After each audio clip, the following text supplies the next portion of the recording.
My sister looked me dead in the eye at our parents' anniversary dinner and told me my presence would ruin the aesthetic of their luxury Maldives vacation. My own mother chimed in, telling me to stop being selfish and let them enjoy their trip. So I stopped being selfish. I also stopped the $3,200 monthly transfer that was secretly funding their entire lifestyle. 2 weeks later, I woke up to 75 missed calls from people who were suddenly stranded and begging for my help. My name is Chloe. I am 35 years old, a vice president of operations at a tech firm, and until recently, my family's personal ATM. Before I continue this story, let me know where you are watching from in the comments below. Hit like and subscribe if you have ever had to cut off toxic family members to protect your own peace and financial future. The evening began like every other forced family gathering I had endured over the last decade. We were seated in the private dining room of a high-end steakhouse downtown, ostensibly celebrating my parents Brenda and Martin for their 40th wedding anniversary. The room was dripping in unnecessary opulence. Crystal chandeliers cast a warm, golden glow over mahogany tables, and the faint sound of a jazz quartet drifted in from the main dining floor.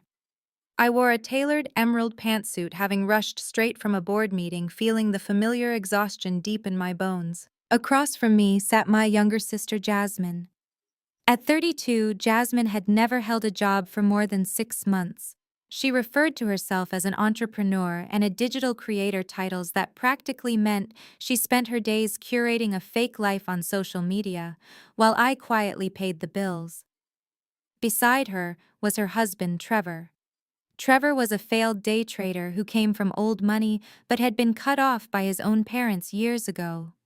He compensated for his lack of income with an abundance of arrogance, constantly looking down on my corporate career as if earning an honest living was beneath him. We had barely finished our appetizers when Jasmine tapped her manicured nails against her champagne flute.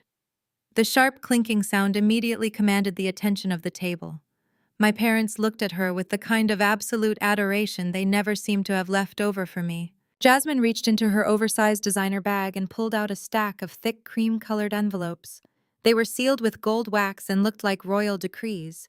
She beamed, her perfect teeth flashing in the dim light. "I have a surprise," Jasmine announced, her voice dripping with artificial sweetness.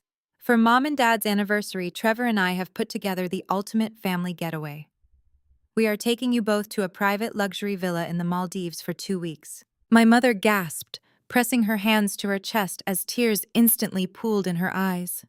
My father, Martin, let out a booming laugh and clapped Trevor on the shoulder, praising him for being such a phenomenal son-in-law. I sat there quietly calculating the math. A private villa in the Maldives for 4 adults plus flights would easily cost tens of thousands of dollars. Money I knew for an absolute fact neither Jasmine nor Trevor possessed. Jasmine began passing the envelopes across the table. One for my mother, one for my father. I watched the thick cardstock slide across the pristine white tablecloth. Automatically, I extended my hand to receive mine. Before my fingers could even brush the paper, Trevor placed his hand flat over the remaining envelope and dragged it back toward his side of the table. He did not look apologetic, he looked deeply satisfied. I froze, my hand suspended in the air. The joyous chatter abruptly died down. Jasmine let out a breathy, dismissive little laugh. "Oh, sorry, Chloe. There is no itinerary for you." I lowered my hand, slowly resting it on my lap. "Excuse me?" Trevor leaned back in his leather chair, swirling the red wine in his glass. Jasmine folded her hands under her chin and looked at me with a look of mock sympathy. "It is just that Trevor's parents are actually flying out to join us at the resort," Jasmine explained, her tone entirely too casual for the humiliation she was inflicting. "We are trying to curate a very specific, elevated aesthetic for this trip. You know, high-end luxury content for my brand." I stared at her, waiting for the punchline.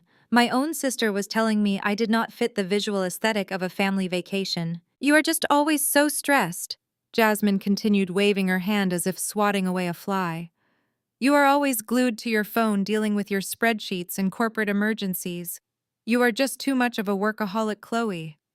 Honestly, you would completely kill the vibe we are going for. We need this trip to be flawless, especially with Trevor's family there. We want to present a certain image." The sheer audacity of her words hung in the air. I looked toward my parents, expecting the swift reprimand I would have received if I had ever spoken to Jasmine that way. Instead, I saw my mother deliberately avoiding my gaze, taking a slow sip of her water. Mom. I prompted, my voice low and steady, despite the fire igniting in my chest. You are okay with this? A family anniversary trip where your oldest daughter is specifically excluded for not being aesthetic enough. My mother sighed heavily as if I were a toddler throwing a tantrum in a grocery store. Chloe, please do not start. Do not be selfish and ruin your sister's moment. She and Trevor have worked so hard to put this beautiful trip together for us. Your mother is right, my father added, his tone thick with warning. This is about family peace. You know you do not enjoy the beach anyway. Just let them have this. Be happy for us for once instead of making everything a competition. A competition. The word echoed in my mind. I looked at the four of them sitting there. My parents, who lived in a house they could not afford. Jasmine, who carried a purse that cost more than her car. And Trevor, who smiled at me with the smug superiority of a man who believed he had finally put me in my place. They genuinely believed I was sitting there feeling jealous of them. They did not see the irony. They did not see the truth. But I did. I felt a sudden profound shift inside me. The heavy, suffocating blanket of the black tax, the deep-seated obligation to carry my family on my back no matter how heavily they weighed me down, suddenly dissolved. I did not feel the urge to cry. I did not feel the urge to yell. I felt absolutely terrifyingly calm. I did not argue. I did not defend my work ethic.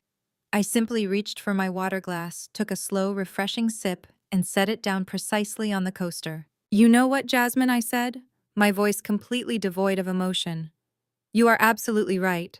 I am a workaholic, and I would hate to ruin your elevated aesthetic. I raised my hand and caught the eye of our waiter. He hurried over, sensing the sudden drop in temperature at our table.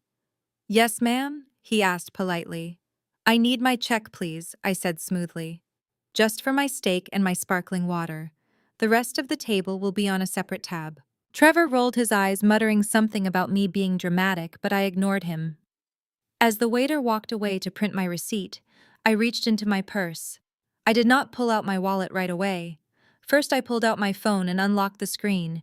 It was time to show them exactly how a workaholic handles her business. The blue interface of my banking app illuminated my face as the facial recognition unlocked my screen.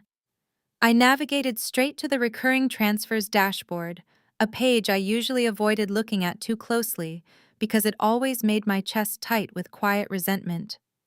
I tapped the screen twice to bring up the full itemized history for the past 36 months. Then I placed my phone flat on the crisp white tablecloth and slid it directly into the center of the table, stopping it right between my mother's water glass and my father's untouched appetizer plate. What is this, Chloe? My mother asked, her tone laced with immediate irritation. Put that away. We are at a nice restaurant. That is my personal banking dashboard, Mom, I said, keeping my voice incredibly even. Since we are discussing aesthetics and who is funding what, I thought it was only fair we look at the actual numbers keeping this family afloat. My father reached for the phone, squinting at the bright screen. His expression shifted from annoyance to sudden stark panic. Let us start at the top, I continued, leaning forward slightly. Right there. $2,000 on the first of every single month for the last 4 years. That is the mortgage for the house you are currently living in. The house you proudly told all our relatives you paid off 5 years ago. I stepped in when you were 90 days past due, Dad. I have been paying it ever since so you would not lose the roof over your head. Martin's face flushed a deep, mottled red. He quickly pushed the phone back toward the center of the table, looking around to see if anyone at the neighboring tables had heard me. Keep your voice down, he hissed. This is not the time to discuss private family finances. Oh, but it is the perfect time, I countered, shifting my gaze to my sister. Because right below that mortgage payment is another interesting line item, $1,200 on the 15th of every month, directed to Jasmine's business account, the seed money for the inclusive beauty brand she has been supposedly launching for 3 years. Jasmine shifted uncomfortably in her chair, suddenly very interested in her cuticles. Her smug demeanor faltered for a fraction of a second before she defensive instinct kicked in. It takes time to build a brand, Chloe. You do not understand the creator economy. I understand that my $1,200 a month pays for your Pilates classes, your daily iced matchas, and that designer bag sitting on the floor next to you, I replied, staring her down. I understand that my hard-earned corporate salary is funding the illusion of your success. Together, that is $3,200 a month, $38,400 a year. That is what my lack of aesthetics buys this family. Trevor let out a loud theatrical scoff. He crossed his arms over his chest, leaning back in his chair with a patronizing smirk. He adjusted his watch, a cheap knockoff he swore was a vintage Rolex. Are you really going to sit here and nickel and dime your own parents over a few old loans? Trevor asked, shaking his head. You make a fortune as a VP. That money is pocket change to you. Besides, you are completely delusional if you think your little handouts have anything to do with this vacation. I turned my attention to him, feeling a cold wave of clarity wash over me. Is that so? Yeah, that is so, Trevor said, puffing out his chest. My crypto portfolio blew up last month. I cashed out a fraction of my Ethereum to treat your parents to the Maldives because they deserve a son-in-law who actually takes care of them. You are just being dramatic and trying to ruin the mood because you are jealous that Jasmine and I are stepping up while you are married to your spreadsheets. I looked at him. I looked at Jasmine, who was nodding along with her husband's blatant lie. I looked at my parents, who remained utterly silent, perfectly willing to let Trevor rewrite history if it meant they got their luxury vacation. They were completely complicit in the delusion. They were willing to spit in my face while I was the only thing keeping them from drowning. The waiter reappeared at that exact moment, discreetly placing a small black leather book next to my water glass. I opened it, placed my platinum corporate card inside, and handed it right back to him. Thank you, I said. I reached across the table and picked up my phone. My mother let out a small sigh of relief, clearly assuming my little display of rebellion was over and I was backing down. You are right, Trevor, I said softly. I am married to my spreadsheets. And you are right, Mom. I should not be selfish and ruin this beautiful moment for you all. I stood up from my chair and smoothed the front of my emerald pantsuit. I looked down at the four of them, seeing them clearly for the very first time. They were not my family. They were parasites wrapped in the guise of blood relation. Chloe, sit down, my father ordered, using the stern voice he used to scold me when I was a child. You are making a scene. I am not making a scene, Dad. I am curating my aesthetic, I replied. I looked down at my phone screen, which was still displaying the recurring transfers dashboard. I tapped the edit button. I selected the monthly mortgage transfer. I selected Jasmine's monthly allowance. I looked my sister dead in the eye as I hovered my thumb over the screen. Have a wonderful time in the Maldives, I said, my voice carrying a quiet, terrifying finality. I hope the crypto market stays strong for you, Trevor. I pressed the bright red button labeled Cancel All Recurring Transfers. A loud, crisp confirmation chime echoed from my phone speaker, cutting through the ambient noise of the restaurant like a knife. The table went dead silent. The smug smile completely vanished from Trevor's face. Jasmine's jaw went slack. My father's eyes widened in sheer horror as the reality of that tiny chime settled over them. They knew exactly what that sound meant. The bank was closed.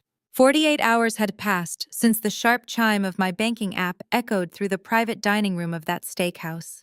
I did not receive a single text message or phone call apologizing for the dinner. Instead, my family operated exactly how I expected them to operate. They wrapped themselves in a comfortable blanket of absolute denial, assuming my cancellation was just a temporary tantrum. They genuinely thought I would cool off over the weekend, log back into my portal, and resume my position as their silent, obedient checkbook. They were gravely mistaken. It was Tuesday morning, and I was standing in the kitchen of my penthouse condo, a space I had purchased and furnished entirely with my own money. The floor-to-ceiling windows offered a panoramic view of the city skyline as the early sun washed over the glass. I was adjusting the collar of my tailored navy silk blazer, mentally reviewing the quarterly profit projections for a major board meeting I was leading at 10 o'clock. The rich aroma of freshly brewed espresso filled the room. For the first time in years, my shoulders did not ache with the weight of someone else's financial irresponsibility. I felt completely focused and incredibly light. Then came the pounding. It was not a polite knock. It was the heavy, aggressive, rhythmic hammering of someone who felt entitled to knock down the door if it was not opened immediately. My building had a strict security policy, but my father had always been adept at bullying front desk attendants and slipping into elevators behind other residents. I set my espresso cup down on the marble counter, walked slowly to the foyer, and swung the heavy mahogany door open. My father, Martin, stood there, his face contorted in a dark mixture of rage and panic. He was not wearing his usual casual golf attire. He looked disheveled, his breathing heavy, gripping his smartphone so tightly his knuckles were pale. "Chloe, what is wrong with your bank account?" he demanded loudly, pushing his way past me into the entryway without waiting for an invitation. I calmly closed the door behind him and turned around. "Good morning to you too, Dad." "Do not play smart with me," he snapped, holding his phone up to my face. The screen displayed a bright red notification from his banking app. The automated transfer failed. It says the account was closed or the authorization was revoked. Call your wealth manager and fix this glitch right now. The mortgage grace period ends in 3 days, and if the money does not clear, they are going to hit me with a late penalty. I looked at the red text on his screen, then looked up into his demanding eyes. "There is no glitch, Dad," I said, keeping my voice incredibly steady. I pressed cancel at the restaurant, and I meant exactly what I did. "The Bank of Chloe is permanently closed." Martin stared at me, his jaw tightening as the reality of my words tried to penetrate his stubbornness. He shoved the phone into his pocket and crossed his arms. "Stop throwing a tantrum. You are 35 years old, acting like a jealous teenager because your sister planned a nice trip. Fix the transfer before you actually cause a problem." "I am not fixing anything," I replied, walking back into the kitchen to retrieve my coffee. "You and Mom made it perfectly clear that my presence ruins the aesthetic of this family. I am simply removing my unaesthetic money from your accounts so you can fully enjoy your luxury vacation without my burdensome vibes dragging you down." My father followed me, his anger boiling over into the toxic guilt he had used to control me my entire adult life. He was weaponizing the black tax, pulling out the exact phrases designed to make me feel like a failure of a daughter. "We gave you life, Chloe," he shouted, his voice echoing off the high ceilings. "We put clothes on your back and a roof over your head. In this family, we take care of our own. When you make it to the top, you are supposed to pull your family up with you. That is how we survive. You owe us this respect." I turned around, gripping the edge of the counter. "I did pull you up, Dad. I paid your mortgage for 4 straight years. I funded Jasmine's endless parade of fake startups. I pulled you up and you all used the rope to try and hang me. You are not asking for a hand up. You are demanding a handout while simultaneously telling me I am not good enough to sit at the dinner table. You ungrateful little girl." Martin sneered, his face inches from mine. "If you do not authorize that transfer right now, I will disown you. You will not have a family to come back to. We will cut you out completely." I held his gaze without blinking. Then I walked past him, opened the utility closet in the hallway, and pulled out 3 flattened cardboard moving boxes I had saved from a recent delivery. I walked back and dropped them heavily at his feet. "If you cannot make your own mortgage payment this week, you are going to need these," I said, pointing to the cardboard. "I suggest you go home and start packing your entitlement." Martin looked at the boxes, his lip curling into an ugly sneer. He let out a harsh, bitter laugh that lacked any real humor. He kicked one of the boxes out of his way and adjusted his jacket. "Trevor was absolutely right about you," Martin said, his voice dripping with venom. "You are just a bitter, lonely woman who cannot stand to see her sister happy.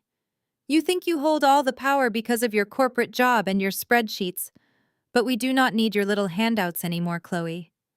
I raised an eyebrow, waiting for the delusion. "Trevor is liquidating a massive chunk of his crypto portfolio. Martin declared, proudly puffing out his chest. He is not just paying for the Maldives. He told us last night that he is paying off the entire remaining balance of our house next month. He is buying it outright for us. This just proves you are exactly the cold, selfish person Jasmine always said you were. We do not need your money. Martin turned on his heel, marched to the front door, and slammed it behind him so hard the picture frames on the wall rattled. I stood alone in the quiet of my condo, the echo of the slamming door fading away. I looked down at the moving boxes on the floor, my mind racing. Martin had thrown the statement out like a triumphant weapon, fully believing his son-in-law was a millionaire savior. But I worked in finance. I knew exactly how to spot a lie. Trevor paying off a house. Trevor, who could not even qualify for his own car lease 3 months ago, without Jasmine begging me to co-sign, which I refused. Trevor, whose supposed crypto wallet was a running joke among his own college friends because he had lost everything in a crash 2 years prior. The math did not just look bad, it looked entirely impossible. Trevor did not have the capital to pay for a fast food dinner, let alone a luxury vacation and a massive real estate payoff. A cold chill ran down my spine as the first piece of the puzzle clicked into place.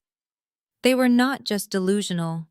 Something huge, desperate, and potentially illegal was happening right under my parents' roof, and they were too blinded by Jasmine's golden child status to see the absolute ruin speeding toward them. I left the empty moving boxes on the floor of my entryway and headed straight to my office. Driving my car through the morning traffic, the quiet hum of the engine was a stark contrast to the chaotic shouting match that had just taken place in my condo. By the time I swiped my badge at the glass security gates of my corporate headquarters, I had completely compartmentalized the morning. I was the vice president of operations. I managed a logistics network spanning 3 continents and oversaw a budget in the hundreds of millions. I was not about to let a temper tantrum from a grown man who could not pay his own bills throw me off my game. I walked into my corner office, greeted my assistant, and placed my briefcase on my sprawling mahogany desk.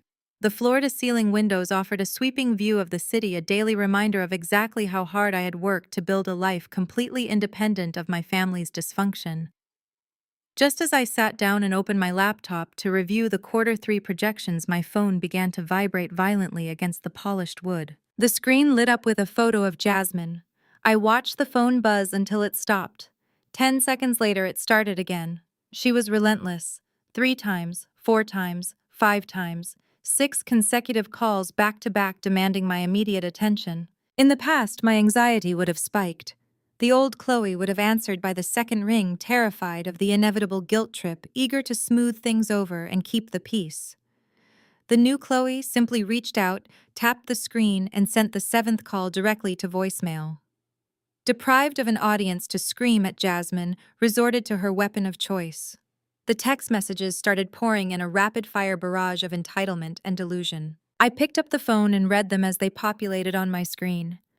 "You are completely out of line, Chloe. Dad just got back to the house and his blood pressure is through the roof. How dare you disrespect him like that? You are acting like a spoiled brat just because you are jealous of my marriage and the fact that Trevor is actually stepping up to take care of this family." I took a sip of my coffee, feeling nothing but mild amusement. My sister had never worked a 40-hour week in her life, yet she was lecturing me about responsibility while living in a house I was paying for. The screen lit up with another paragraph. "Mom is in tears.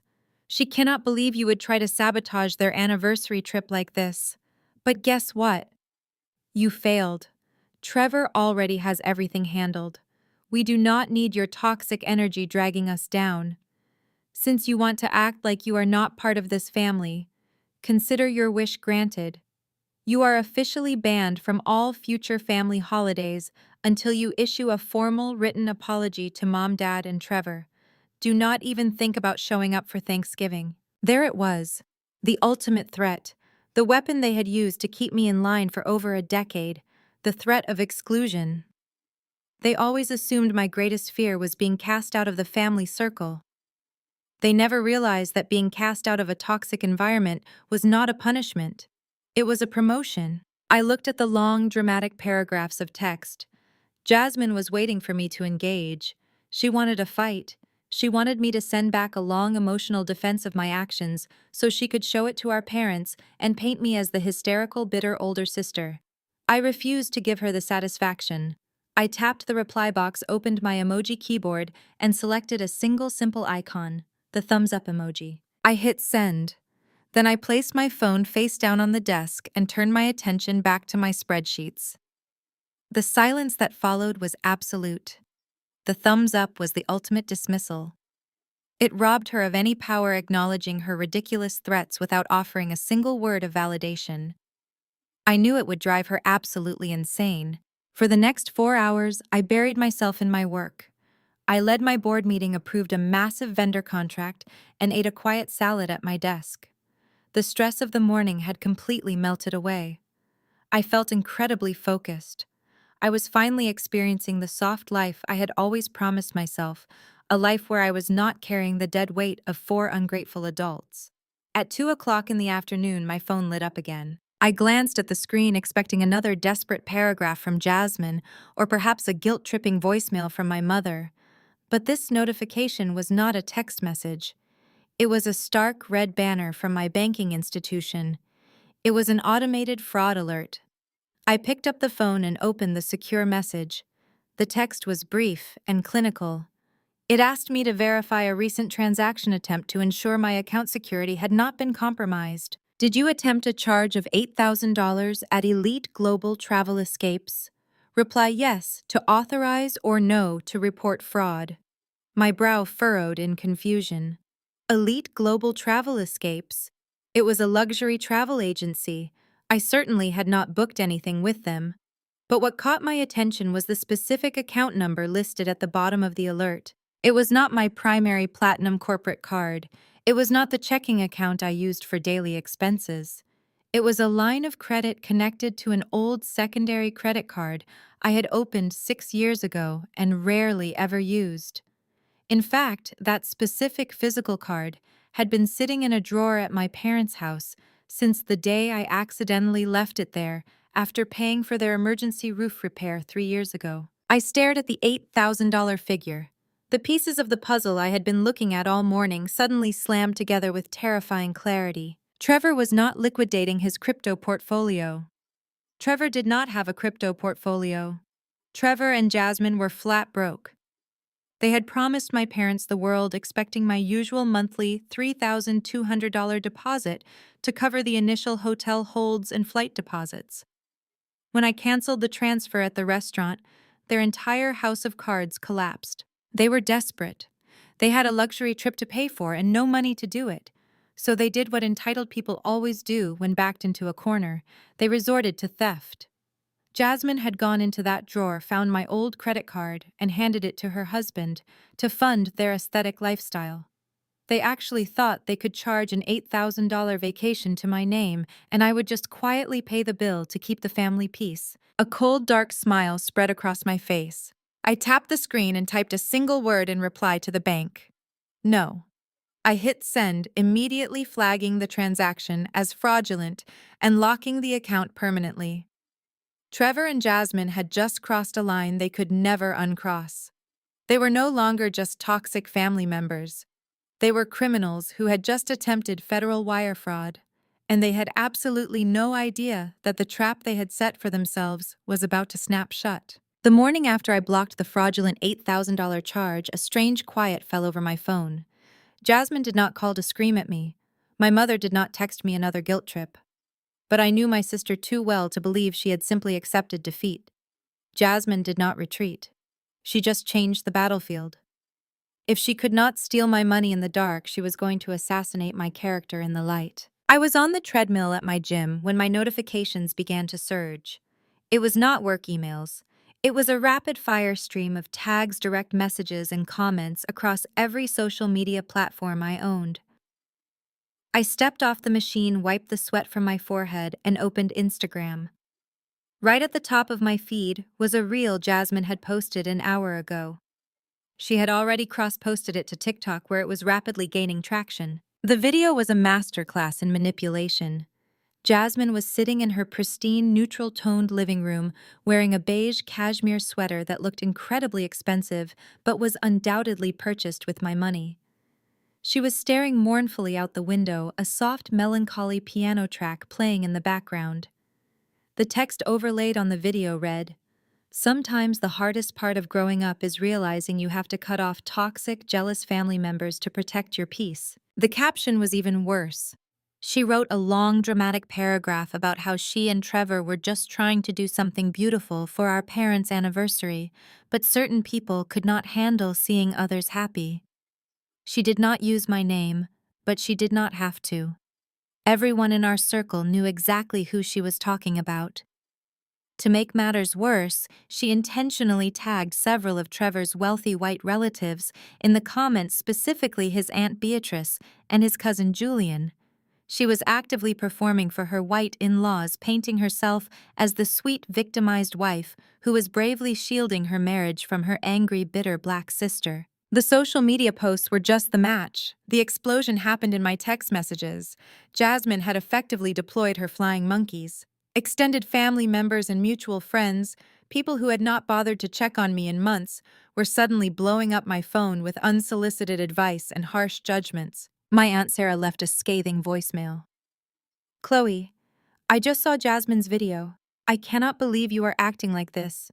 Your parents have sacrificed everything for you, and you are throwing a temper tantrum and ruining their anniversary trip just because you do not have a husband of your own. It is completely embarrassing." My cousin Jamal sent a barrage of texts. "You are really out here trying to sabotage the family vibe because you are a bitter spinster. Trevor is trying to do a good thing for Uncle Martin. Get over yourself and apologize before you end up completely alone." I stood in the corner of the gym staring at the screen. A few years ago, this coordinated attack would have broken me. I would have drafted a dozen different public statements trying to defend myself. I would have called every aunt and cousin crying, trying to explain that I was the one paying the bills, that Jasmine was a fraud, and that Trevor was broke. I would have begged them to understand my side of the story. But the woman standing in that gym was no longer interested in defending her character to people who were committed to misunderstanding her. I realized that arguing with them would only give Jasmine exactly what she wanted. She wanted me to look crazy. She wanted me to have a public meltdown so she could point her finger and say, "Look, I told you she was unstable." Let them call me bitter. Let them call me a spinster. Let them believe the beautiful fairy tale that Trevor and Jasmine were wealthy philanthropists taking my parents on a luxury vacation. I knew the truth. I knew Jasmine had just attempted a felony because she could not afford the very trip she was bragging about online. Their entire aesthetic was built on a foundation of lies, and without my money holding it up, it was only a matter of time before gravity did its job. I did not reply to Aunt Sarah. I did not text Jamal back. I did not leave a single comment on Jasmine's pathetic video. I simply blocked their numbers, restricted Jasmine's accounts, and drove back to my condo. I took a long hot shower, made myself a fresh cup of coffee, and opened my laptop on the kitchen island. If my family wanted to play pretend on the internet, I was going to live the reality. I pulled up the itinerary Jasmine had handed out at the restaurant. I noted the exact dates they were supposedly flying out to their private villa. Then I opened the Emirates Airlines website. I bypassed the economy section. I bypassed business class. I clicked directly on the first-class private suites. I typed in the exact same dates my family was supposed to be away, but I was not going to the Maldives. I selected a direct flight to Dubai. I booked a 14-day stay at a 5-star resort overlooking the Arabian Gulf, complete with a private plunge pool and a dedicated concierge. I paid for the entire trip in full using the platinum card Jasmine had tried so desperately to replicate. As the confirmation email landed in my inbox, a deep sense of peace washed over me. I was not going to fight them in the mud. I was going to Dubai. I walked into the gleaming glass atrium of my corporate headquarters the following Tuesday, feeling untouchable. The Dubai itinerary was firmly locked in. I had successfully insulated myself from Jasmine's digital temper tantrum by silencing every notification. I swiped my badge at the executive elevator banks, ready to tackle a major supply chain review and bury myself in the comfort of high-level logistics. But before the silver doors could slide open, a frantic voice echoed across the expansive marble lobby. Chloe, Chloe, please. I turned around and felt my stomach drop instantly. It was my mother, Brenda. She looked entirely out of place amidst the sharp-tailored suits and leather briefcases of my colleagues. She was wearing a tan trench coat, her hair slightly disheveled, and she was clutching her designer handbag like a life preserver. How she had bypassed the strict corporate building security was a mystery for exactly 2 seconds until the head security guard caught my eye from across the room looking highly apologetic. He mouthed the words, "family emergency." She had lied to get in. Mom hurried over to me, her heels clicking loudly against the polished floor. She reached out and grabbed my forearm with a desperate digging grip. "Chloe, thank God I caught you. We need to talk right now." I took a deliberate step back, forcing her to release my arm. "Mom, I am at work. You cannot just show up at my corporate office and lie to my security team to ambush me." Brenda's eyes immediately filled with tears. It was a spectacular performance. Her lower lip quivered, and her voice trembled with exactly the right amount of maternal distress. "I had to see you," she cried softly. "You are ignoring all of my calls. You are blocking your sister. Chloe, please. You are tearing this family apart over a simple misunderstanding at dinner." She reached into her pocket, pulled out a tissue, and dabbed the corners of her eyes. "Your father has barely slept a wink. I am an absolute nervous wreck. We are your parents. How can you be so incredibly cold to us?" I quickly guided her toward a quiet alcove near a large decorative water feature, shielding us from the curious stares of passing executives. "I am not being cold, Mom. I am being financially responsible. I am no longer funding Trevor and Jasmine's delusions of grandeur." Brenda sniffled, dropping her voice to a frantic, urgent whisper. "But you have to send the transfer, Chloe, just one last time. Please, we are literally begging you." I crossed my arms over my chest, looking down at her. "Why, Trevor is a crypto millionaire now, remember? He announced to the whole table that he is paying off your house next month.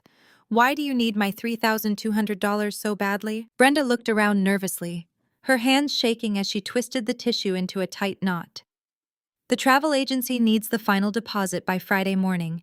If we do not wire the funds, they are going to cancel the villa reservation completely. Trevor's parents have already purchased their first-class flights. If the villa falls through, the humiliation will utterly destroy Jasmine's marriage. His family will look down on us forever. We cannot lose face in front of those people, Chloe. We have to show them we belong." I stared at her, my mind quickly doing the math. Something was deeply, fundamentally wrong with her story. "Mom," I said slowly, "my monthly transfer was set up directly to pay your mortgage. What does my mortgage transfer have to do with the travel agency deposit?" Brenda swallowed hard, refusing to meet my eyes. She stared intently at the floor. The silence stretched between us, thick and heavy, and then the horrifying truth clicked into place inside my brain. "You did not pay the mortgage," I said, my voice dropping to a harsh, disbelieving whisper. "Did you? For the last few months, you and Dad have been taking my mortgage payments and hoarding them to give to Jasmine for this trip." Brenda finally looked up, her expression a toxic mixture of immense guilt and defensive entitlement. "We had to help her, Chloe. Trevor's business hit a rough patch, and Jasmine wanted to do something spectacular for our anniversary to impress his parents. We were going to catch up on the house payments right after the trip. But we needed your deposit this month to cover the final hotel hold. When you canceled it and then maliciously blocked that credit card charge yesterday, you ruined everything." I felt a freezing wave of absolute disgust wash over me. I had been working 80-hour weeks, sacrificing my own peace of mind, dealing with high blood pressure, all because I believed I was keeping a roof over my aging parents' heads. I thought I was doing the honorable thing. Meanwhile, they were treating my hard-earned money like a slush fund to finance my sister's fake luxury life. They were actively risking their own home, risking foreclosure and ruin, just to keep up appearances for a bunch of wealthy white-in-laws who did not even respect them. "You risked the house," I said. shaking my head slowly. You stole from me, you lied to me, and you risked the roof over your own head for an Instagram aesthetic. It is just a temporary setback, Brenda pleaded, stepping forward and reaching for my hands again. Chloe, please. Just wire the money to Jasmine today. Be the bigger person. Save our family's dignity. I promise on my life we will pay you back every single cent. I pulled my hands away abruptly. There is no dignity left to save Mom. And there is absolutely no more money. The bank is permanently closed. The moment the words left my mouth, Brenda's tears instantly vanished. The soft, pleading, distressed mother was entirely replaced by the bitter, demanding woman I knew all too well. Her face hardened into a mask of pure resentment. You selfish, ungrateful brat! She spat, her tone venomous. You have millions in stock options, you live in a penthouse, and you are going to let your own sister be publicly humiliated. You are going to let your parents look like absolute fools in front of Trevor's family. I did not argue. I did not try to explain myself. I simply raised my hand and signaled the security desk. Two large guards in dark suits immediately broke away from the podium and began walking briskly toward our alcove. Mom, it is time for you to leave, I said firmly. And do not ever come to my place of business again. The guards flanked her on either side.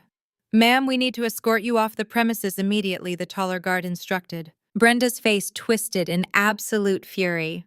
She realized she had lost all leverage. As the guards gently but firmly guided her toward the revolving glass doors, she lost all sense of public decorum.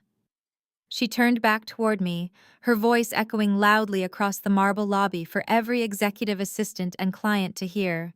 You are dead to me, Chloe, she screamed, pointing a shaking finger in my direction. Do you hear me? You are dead. You are no daughter of mine. I stood perfectly still next to the fountain, watching her get pushed out into the busy city street. She thought she was cursing me with the ultimate punishment. But as the glass doors spun shut, blocking out her screaming, all I felt was the glorious, weightless relief of an absolute severing. Friday morning arrived with a crisp sense of finality. I was sitting in a plush leather armchair inside the Emirates first-class lounge at JFK International Airport.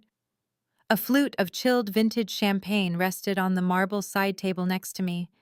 The lounge was a sanctuary of hushed voices, soft jazz, and impeccable service a million miles away from the manufactured chaos of my family. Outside the floor-to-ceiling windows, massive A380 jets were being prepped for their long-haul journeys. I took a slow sip of the champagne, letting the cool liquid soothe the lingering tension in my jaw. For the first time in my adult life, I was completely untethered. My phone was set to a strict filter, sending all calls and texts from my relatives straight to a hidden folder. I was just minutes away from boarding my direct flight to Dubai, ready to trade the heavy burden of the black tax for 14 days of absolute unbothered luxury. I was in the middle of reviewing my final itinerary when a single notification bypassed my filters. It was a text from an unknown number, but the moment I saw the preview image, I knew exactly who had sent it. Jasmine had clearly borrowed a phone, likely from one of Trevor's parents, just to ensure her parting shot reached me. I set my glass down and opened the message. It was a group selfie. Jasmine was front and center, wearing an oversized designer sunglass frame indoors, flashing her brightest, most artificial smile. Behind her stood Trevor, puffing his chest out proudly in a cheap linen shirt. Flanking them were my parents, Brenda and Martin, looking distinctly strained despite their forced grins. My mother's eyes carried a heavy, exhausted shadow that no filter could completely erase. And standing awkwardly on the edges were Trevor's parents, a wealthy white couple who looked completely out of their element, clutching their carry-on bags with tight, uncomfortable knuckles. The caption underneath the photo was entirely predictable. Living our best lives without the negativity. So blessed to have a husband who treats us like royalty.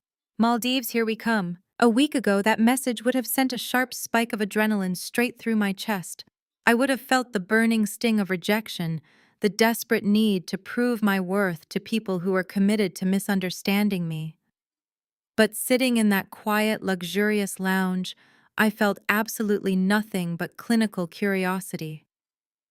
Jasmine was trying so hard to project an image of effortless wealth, but something about the picture felt entirely off. I leaned back in my chair and pinched the screen, zooming in on the background of the image. My corporate operations background had trained me to look for anomalies to spot the tiny logistical details that did not align with the presented narrative. And Jasmine's narrative was currently falling apart pixel by pixel. The first thing I noticed was the seating area behind them. The carpet was a drab stained blue, and the chairs were cramped rows of hard plastic attached to metal bars.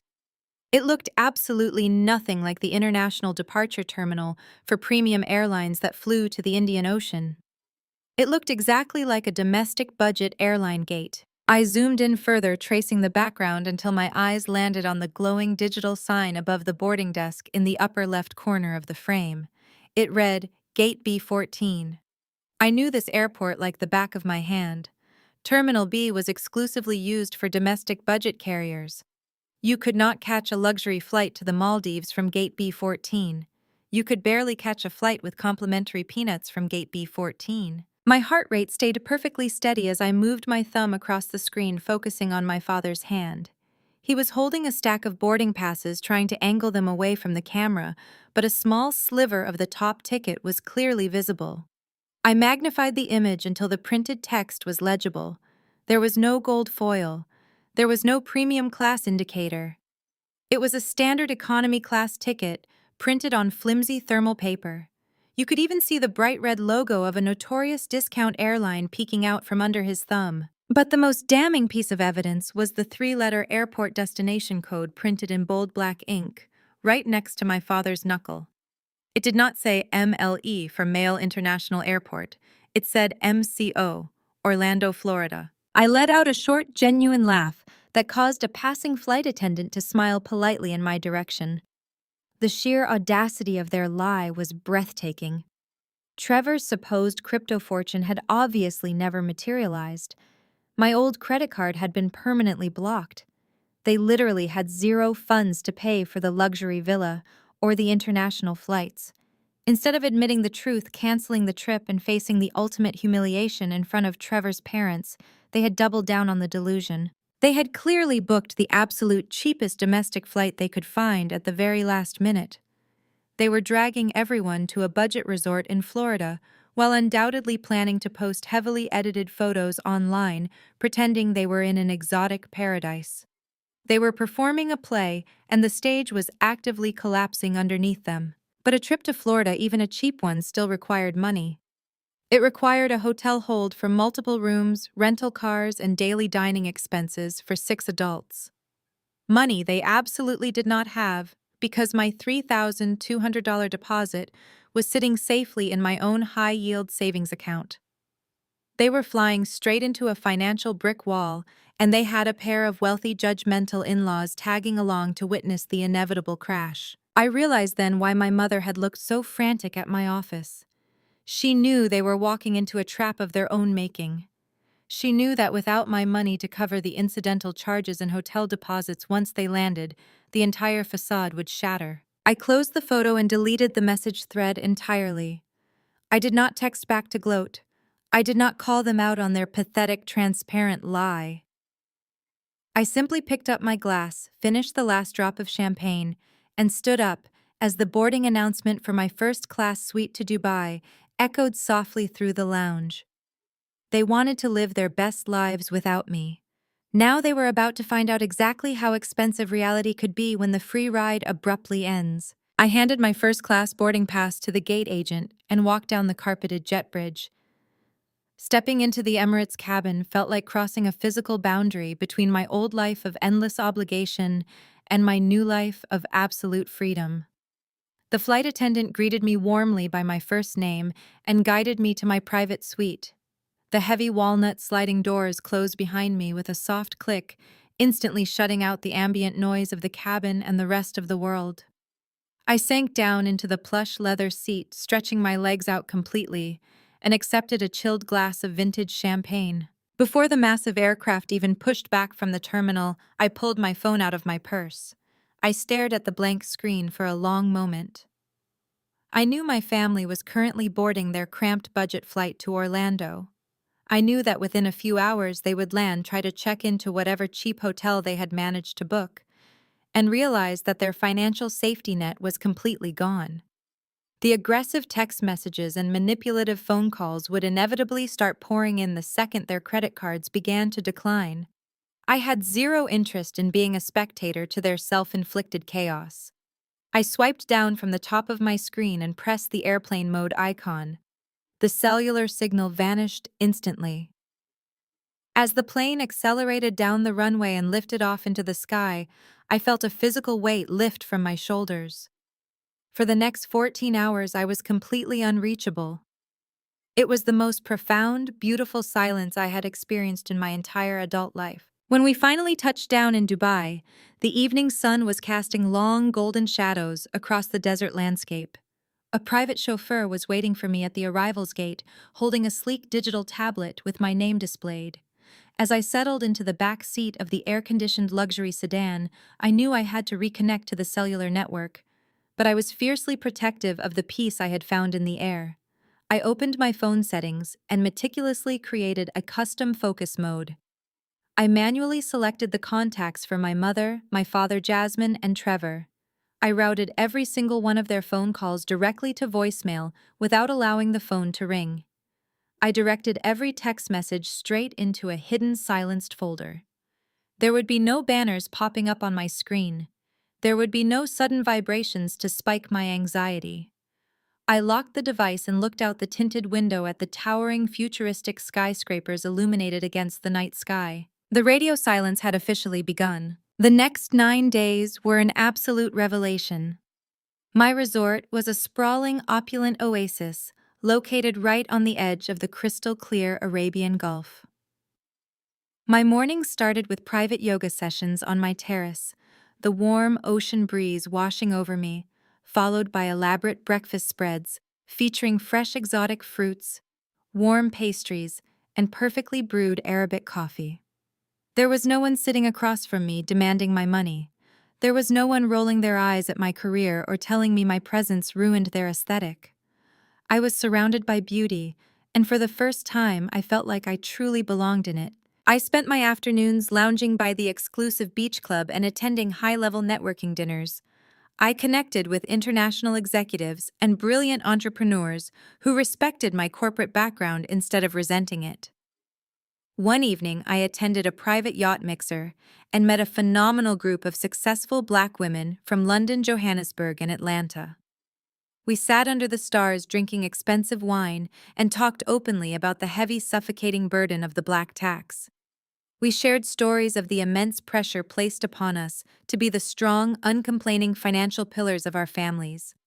We talked about how society expects Black women to carry everyone else on our backs until we collapse from the weight. Being in their company was incredibly validating. We celebrated the radical, necessary act of choosing ourselves. We celebrated the soft life. I realized during those conversations that cutting off my family was not just about the money. It was about reclaiming ownership of my own nervous system. For over a decade, I had been deeply conditioned to believe that my value as a human being was directly tied to my financial utility. If I was not paying a past due bill, fixing a manufactured crisis, or funding an extravagant lifestyle, my family treated me like a useless burden. I had accepted the absolute bare minimum of affection and disguised it as family loyalty. But sitting under the Dubai sun, the toxic guilt finally completely evaporated. I was entirely self-made. I had built a highly successful career through sheer intelligence, late nights, and unyielding grit. I deserved this peace. I deserved luxury relaxation and relationships that did not come with an invoice attached. I was finally shedding the heavy armor I had been forced to wear for so long. I was no longer the family ATM. I was just Chloe. By the 10th day of my trip, I felt completely transformed. I was sitting on the edge of my private plunge pool wearing a silk cover-up, watching the sun slowly dip below the horizon. The sky was painted in brilliant, vibrant shades of orange and deep purple.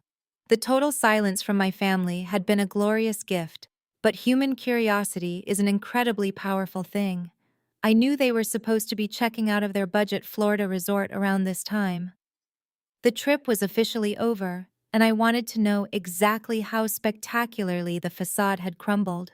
I walked over to the patio table and picked up my phone. I bypassed my regular inbox, which was filled with pleasant emails from colleagues and friends, and navigated straight to the hidden folder I had set up on the day I arrived.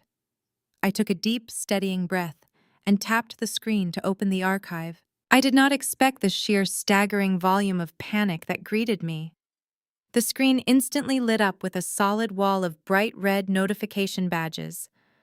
I scrolled slowly down the list, doing the mental math as the names repeated over and over again. The radio silence had only been on my end. On their end, it had been an absolute symphony of desperation. There were exactly 75 missed calls. I sat back against the plush cushions of the outdoor sofa on my balcony. The warm desert breeze rustled the leaves of the potted palms around me, carrying the faint exotic scent of jasmine and spices from the resort gardens below. The city of Dubai glittered like a sea of diamonds against the night sky, a towering monument to structure planning and wealth. I held my phone in my hand, staring at the bright red notification badge displaying the number 75. I took a slow sip of my iced water, steadied my breathing, and pressed play on the very first message. It was recorded on Saturday afternoon, right around the time their discount flight would have landed in Orlando. My mother's voice came through the speaker, sounding more irritated than panicked. "Chloe, pick up your phone right now. There has been some sort of ridiculous mistake at the hotel front desk.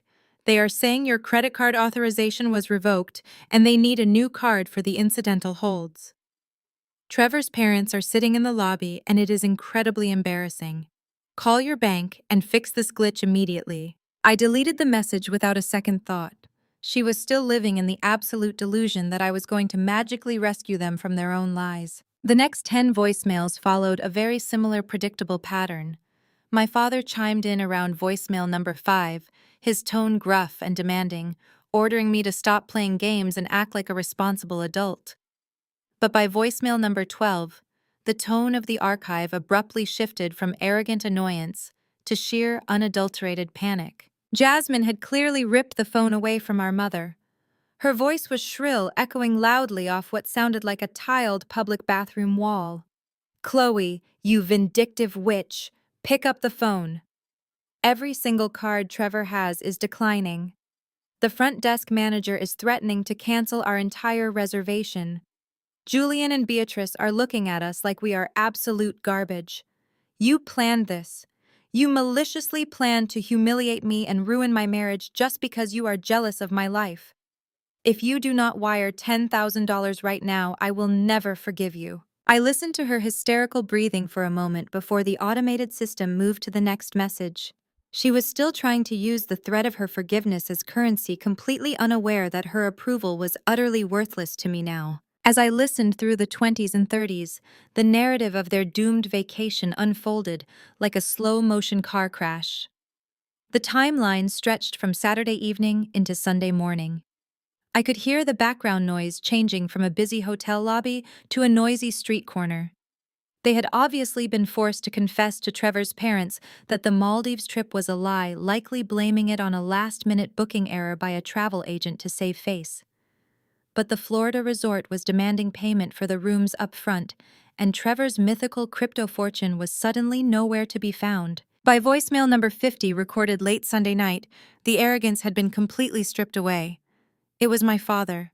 The man who had banged on my door and threatened to disown me just days prior was now sobbing heavily into the receiver. "Chloe, please," he wept, his voice cracking and trembling.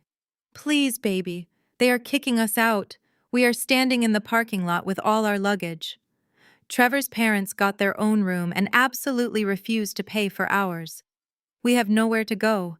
We cannot even afford a rental car or a flight home. I am begging you. Just send enough for a cheap motel. I am so sorry. Please do not leave your mother and me out here on the street." Hearing my father cry should have broken my heart. It should have triggered that deeply ingrained toxic instinct to swoop in, open my wallet, and make all the bad things go away. For 35 years, I had been conditioned to sacrifice my own stability to fix their mistakes. But sitting under the Dubai stars, all I felt was a profound, hollow sadness for a man who had chosen his own pride over his daughter's well-being. He was not crying because he realized he had treated me terribly. He was crying because he had run out of other people's money.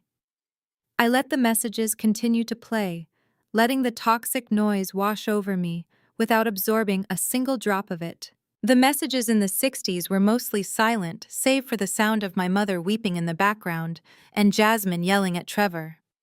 Their united front had completely shattered. The family that had bonded over excluding me was now tearing itself apart in a sweltering Florida parking lot. Finally, I reached the absolute end of the archive. Voicemail number 75. The timestamp showed it had been left only 2 hours ago. I did not recognize the phone number. It had a Connecticut area code. I pressed play fully expecting to hear another round of desperate begging from my mother or another string of insults from my sister. Instead, a crisp, icy voice cut through the speaker. It did not belong to anyone in my family. It belonged to Beatrice Trevor's wealthy, perpetually disappointed mother. Chloe. This is Beatrice. I do not know what kind of sick, dysfunctional game your family is playing, but it ends tonight. Your sister and my son have just been arrested by the Orlando police for credit card fraud and attempting to defraud a hospitality establishment. I sat up straight, my grip tightening around my phone. Beatrice continued, her voice dripping with absolute venom and disgust. They tried to use a stolen corporate credit card to pay for their luxury suites, and when it flagged as fraudulent, they tried to run away. The hotel management called the authorities immediately. I am currently standing in a police precinct because of your sister's pathetic desperation to pretend she is something she is not. I am leaving them exactly where they are, and I am cutting Trevor off permanently. He is no longer my son. You need to contact the precinct, pay the damages, and come collect your criminal sister.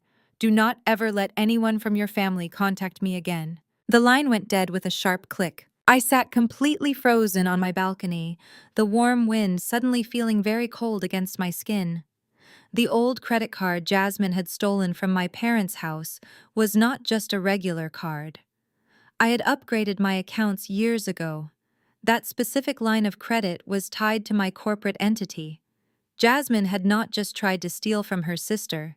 She had attempted to defraud a registered corporation across state lines.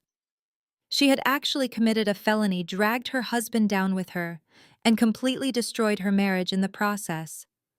The avalanche of their own consequences had finally buried them alive. The silence on the balcony was no longer peaceful. It was heavy with the weight of a monumental catastrophe. I lowered my phone from my ear, staring out at the illuminated skyline of Dubai. My sister and her husband were sitting in a Florida jail cell. The aesthetic they had fought so hard to curate had finally fractured into a million unfixable pieces. But I was a vice president of operations. I did not deal in hysterics rumors or angry voicemails from wealthy mothers. I dealt in verifiable data. I needed the exact facts of what had transpired, and I needed them immediately. I opened my contacts and scrolled down to Elias. Elias was a former corporate litigator who had transitioned into high-end private investigation and risk management. We had worked together on several complex vendor fraud cases for my company. He was ruthless, efficient, and had access to every public and private database in the country. Given the time difference, it was mid-morning in New York. I pressed the call button. Elias picked up on the second ring. "Chloe," he answered, his voice sharp and professional. "You are supposed to be off the grid in the Emirates. What is the emergency?" "I need a complete background pull and police report retrieval for Orange County, Florida," I said, walking back into the air-conditioned comfort of my suite. "Target names are Jasmine and Trevor. I need the arrest records from last night, and I need a full financial workup on both of them. Priority processing." "Give me 20 minutes, Elias replied. He did not ask unnecessary questions. He simply hung up. I spent those 20 minutes taking a long, scalding shower. I washed the desert sand out of my hair and scrubbed the lingering tension from my shoulders. I was not pacing the floor in panic. I was calmly preparing for the reality of the situation. When I stepped out and wrapped myself in a thick hotel robe, my phone vibrated on the marble vanity. I answered on speakerphone. "Tell me everything," I said. "It is a spectacular mess." Chloe Elias began, the sound of keyboard clacking echoing through the line. The arrest reports were filed at 2 in the morning. Your sister and brother-in-law are currently being held on multiple felony counts, including grand theft, identity theft, and defrauding an innkeeper. Walk me through the timeline, I requested, pouring myself a fresh glass of water. Elias cleared his throat. They landed in Orlando on a discount carrier. They drove a budget rental car to a mid-tier resort that was trying very hard to market itself as a luxury destination.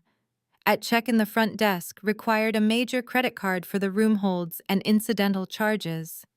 Jasmine confidently handed them your old corporate card, which I had already flagged as fraudulent and permanently locked, I interjected. Exactly, Elias confirmed.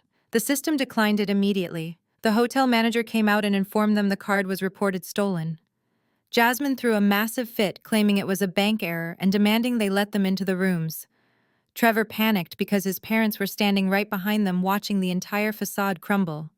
So Trevor made a remarkably stupid decision. When his mother Beatrice turned her back to speak to the concierge, Trevor reached into her designer bag and lifted her platinum card. I closed my eyes, shaking my head at the absolute sheer stupidity. He stole from Beatrice. He tried to. Elias corrected. He slipped the card to the desk agent. But Beatrice has premium fraud protection. The second the hotel tried to authorize a $5,000 hold, Beatrice received a security text alerting her to the charge.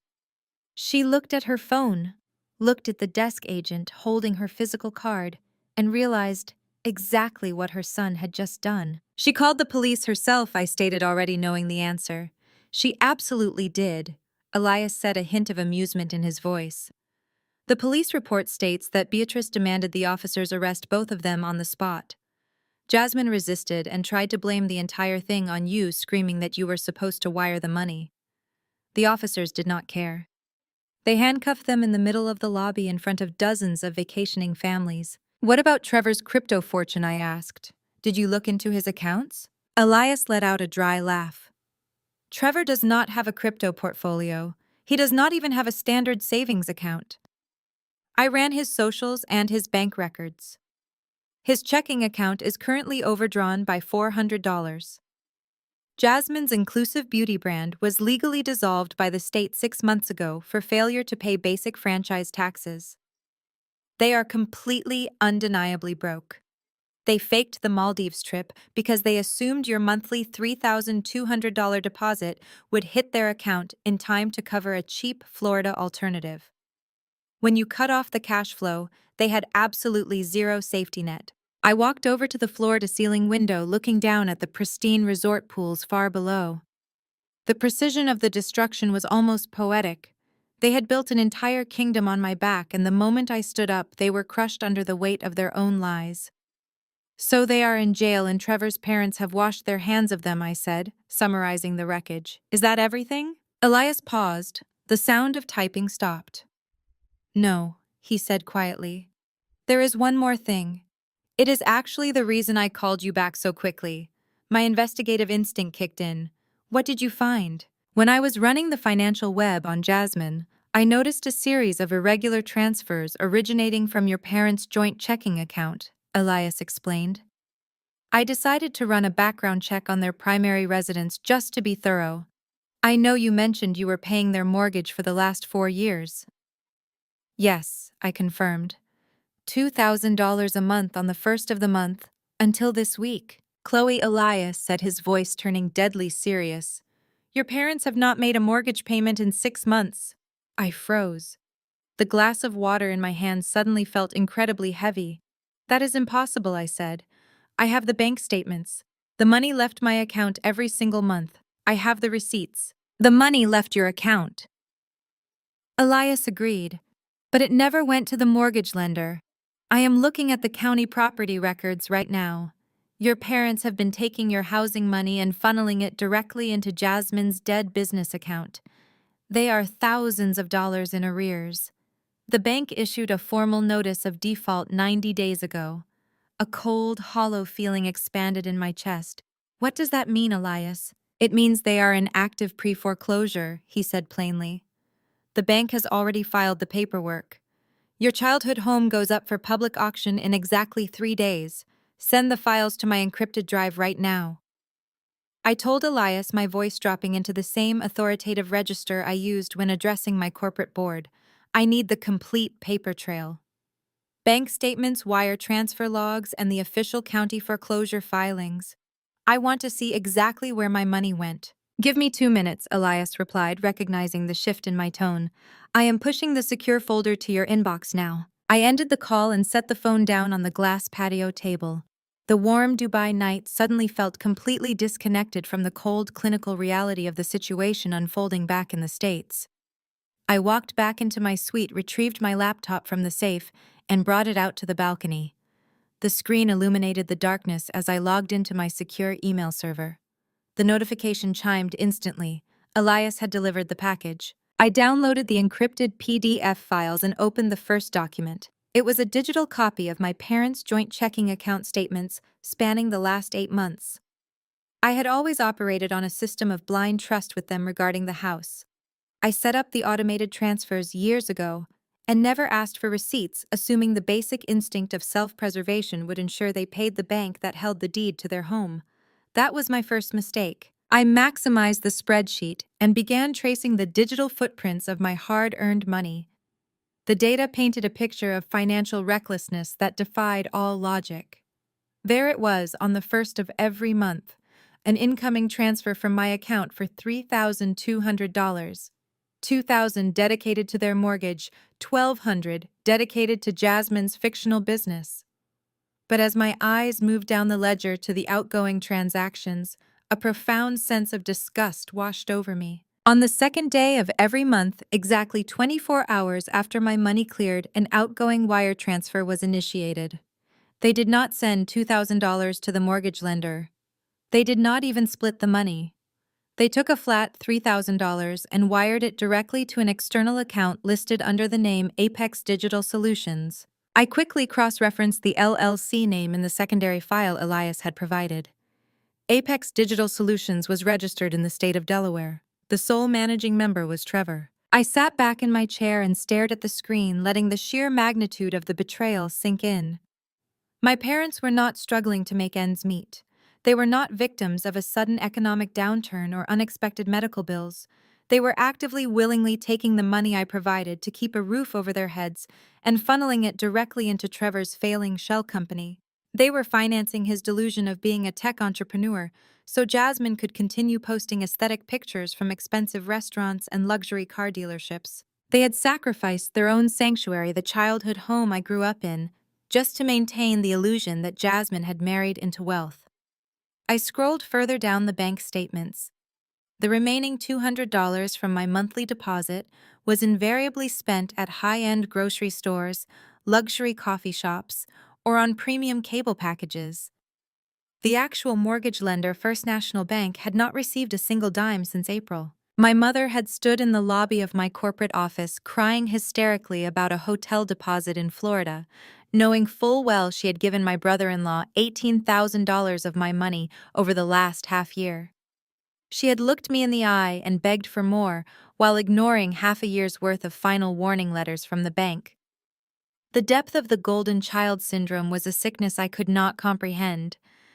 They loved Jasmine's image more than they valued their own survival. I closed the bank statements and opened the final file. It was a scanned copy of the official legal documents filed with the county clerk.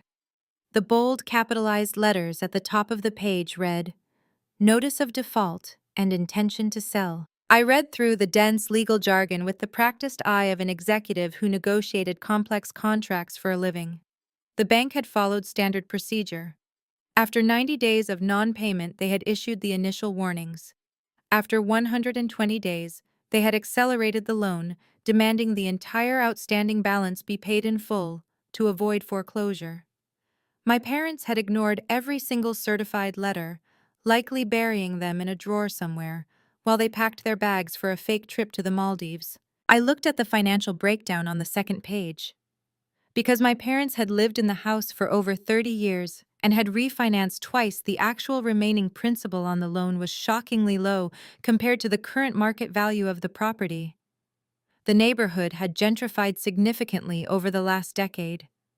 The house was easily worth $800,000, but the outstanding debt to the bank, including all the late fees, legal costs, and missed payments, was only roughly $150,000. My parents were literally sitting on a gold mine of equity, and they were about to lose every single penny of it because they wanted to impress Trevor's wealthy white mother. I scrolled to the very last page of the document. Elias had highlighted a specific paragraph in bright yellow. It was the notice of trustee sale. The lender had officially seized control of the property. The grace period had completely expired. The document listed the exact date, time, and location where the house would be sold at a public auction to the highest bidder. I checked the calendar widget on my laptop screen. The auction was scheduled for Wednesday at 10 o'clock in the morning at the county courthouse steps. It was currently Sunday night in Dubai. Taking the time zone difference into account, the auction was exactly 3 days away. 72 hours. In 72 hours, the home my family had occupied for 3 decades would be auctioned off to a random real estate developer for a fraction of its worth. My parents would return from their catastrophic fraud-riddled trip to Florida with their favorite daughter and son-in-law, facing felony charges, only to find the locks changed on their front door and their belongings sitting on the curb. A lesser woman might have panicked. A daughter still trapped in the toxic cycle of the black tax might have immediately transferred $150,000 to the bank to blindly rescue her ungrateful parents from the consequences of their own actions. But I was no longer that daughter. I closed the PDF files and looked out over the glittering lights of the city. I did not see a family tragedy unfolding. I saw a severely mismanaged asset that was about to hit the distressed real estate market. My parents had forfeited their right to the property the moment they gave my mortgage money to a con artist. I opened a new tab on my browser and logged into my primary wealth management portal. I navigated to my liquid investment portfolio, checking the balance of my rapidly accessible funds. I had more than enough capital sitting in high-yield accounts to cover the outstanding debt in cash. I was not going to pay the bank to save my parents. I was going to pay the bank to buy the house for myself. I did not hesitate. The soft life I had cultivated over the last 10 days had served its purpose beautifully. It had completely cleared my mind of the toxic fog my family constantly generated. Now I needed to operate with the cold, calculating precision of a corporate executive executing a hostile takeover. I closed my laptop, walked back from the balcony into my air-conditioned suite, and immediately called the hotel concierge. I instructed them to arrange a private car to the airport and to book me on the very next available first-class flight back to New York. Cutting my vacation short by a single day was a negligible price to pay for the ultimate return on investment. By dawn, my bags were packed and I was sitting in the back of a luxury sedan speeding down the Sheikh Zayed Road toward Dubai International Airport. The rising sun cast a brilliant golden glow across the desert skyline, but my focus was entirely on the screen of my phone. I had disabled the strict communication filter I set up earlier because I needed to coordinate with my team back in the States. The moment I reconnected to the primary cellular network, a fresh wave of notifications flooded my screen. The new messages were no longer coming from my parents. They had likely pawned their phones or run out of battery while sitting stranded in that Florida parking lot. Instead, the fresh barrage of demands was coming directly from Julian and Beatrice Trevor's wealthy, perpetually outraged parents. Beatrice had left 3 frantic voicemails and sent 5 lengthy text messages. I opened the text thread, reading her words with mild, detached amusement. She demanded that I immediately wire bail money for my sister and her son. She insisted that it was my fundamental responsibility to fix the legal mess Jasmine had created. Beatrice made it abundantly clear that the prestigious name of her family could not be associated with common criminals, and she expected me to handle the financial damages at the hotel to keep the local police from speaking to the press. Julian sent a separate, equally arrogant message threatening to have his corporate lawyers come after me for emotional distress if I did not resolve the situation by the end of the business day. The absolute entitlement of these people was staggering. They genuinely believed that because they possessed old money, they could order me around like an obedient servant. They wanted me to clean up the catastrophic failure of their son and my sister so they could fly back to Connecticut with perfectly clean hands and pretend none of this ever happened. They wanted me to be the invisible wallet, exactly how my parents had treated me for years. I did not text them back. I did not call Beatrice to explain my position or apologize for the inconvenience. I simply blocked both of their numbers and deleted the message threads entirely. Their public relations crisis was not my problem. Let them hire their own lawyers. I had a much larger, far more important acquisition to finalize. I navigated through the airport security and boarded my 14-hour flight back to John F. Kennedy Airport. I settled into my private cabin, the heavy sliding doors closing to grant me total isolation. The moment the massive aircraft reached cruising altitude and the secure satellite Wi-Fi activated, I opened my encrypted email client and initiated a secure voice call to my wealth manager, David. David had managed my financial portfolio for 6 years. He was accustomed to my decisive nature and aggressive investment strategies, but even he sounded momentarily surprised when I called him on a Sunday morning from 30,000 feet in the air. "Good morning, Chloe," David answered promptly. "I thought you were off the grid in the Emirates until Tuesday. What can I do for you today?" "I need to liquidate a specific portion of my high-yield stock portfolio." I told him, opening the foreclosure documents Elias had sent me earlier and placing them on my screen. "I need exactly $160,000 transferred into my primary checking account by tomorrow morning. I want the funds entirely liquid and ready for an immediate cashier's check withdrawal the moment the banks open on Monday." David paused, the sound of his mechanical keyboard tapping in the background as he pulled up my profile. "That is a significant, sudden withdrawal, Chloe. Are you closing on a new piece of commercial real estate? You usually give me a 30-day notice for capital shifts of this size so we can optimize the tax implications." "I am closing on a property," I confirmed, taking a sip of the sparkling water the flight attendant had just placed on my console. "But it is a highly distressed residential asset, and the transaction is incredibly time-sensitive. The property goes to auction on Wednesday morning. I need the liquidation expedited right now, and I am entirely willing to pay the standard penalty fees to make the capital available immediately." I did not explain the deeply personal nature of the transaction to David. In the corporate world, emotional attachments ruined solid investments. I needed this to be a flawless, legally airtight acquisition. If I was going to purchase the deed to my childhood home, I had to do it exactly by the book. I instructed David to sell off the slower-performing tech shares we had discussed restructuring during our last quarterly review. Within 20 minutes, the trade orders were officially placed, and the confirmation receipts were sitting securely in my inbox. The capital was locked in and ready to move. Next, I sent a secure message back to Elias. I instructed him to draft a formal power of representation. I wanted his legal team present at the county courthouse on Wednesday morning to handle the physical bidding process. I did not want my parents or anyone else in the county to know I was the buyer until the ink was completely dry on the final deed. I wanted the element of total surprise. I spent the remainder of the long flight reviewing the specific county auction procedures. I memorized the bidding protocols, the required legal documentation, and the exact timeline for post-auction eviction notices in my home state. I cross-referenced every single law to ensure my family would have zero legal recourse to fight me once the hammer fell. My parents had fundamentally misunderstood the dynamic of our relationship for my entire adult life. They thought my money was an endless, magically replenishing resource they could exploit without consequence. They assumed I would always act as their silent financial safety net because society dictated that a successful Black woman must endlessly sacrifice herself to keep her family afloat. They were about to learn a very expensive lesson in corporate reality. I was not liquidating my hard-earned assets to wire bail money to a Florida jail cell. I was not pulling $160,000 in cash to save their house so they could continue living rent-free while disrespecting my existence. I was liquidating my assets to buy the debt outright, assume total legal control of the property, and execute the most ruthless eviction notice they had ever seen. My flight touched down at John F. Kennedy Airport early Tuesday morning. The sky over New York was overcast, spitting a cold gray drizzle that perfectly matched my mood. I did not go home to my penthouse to rest.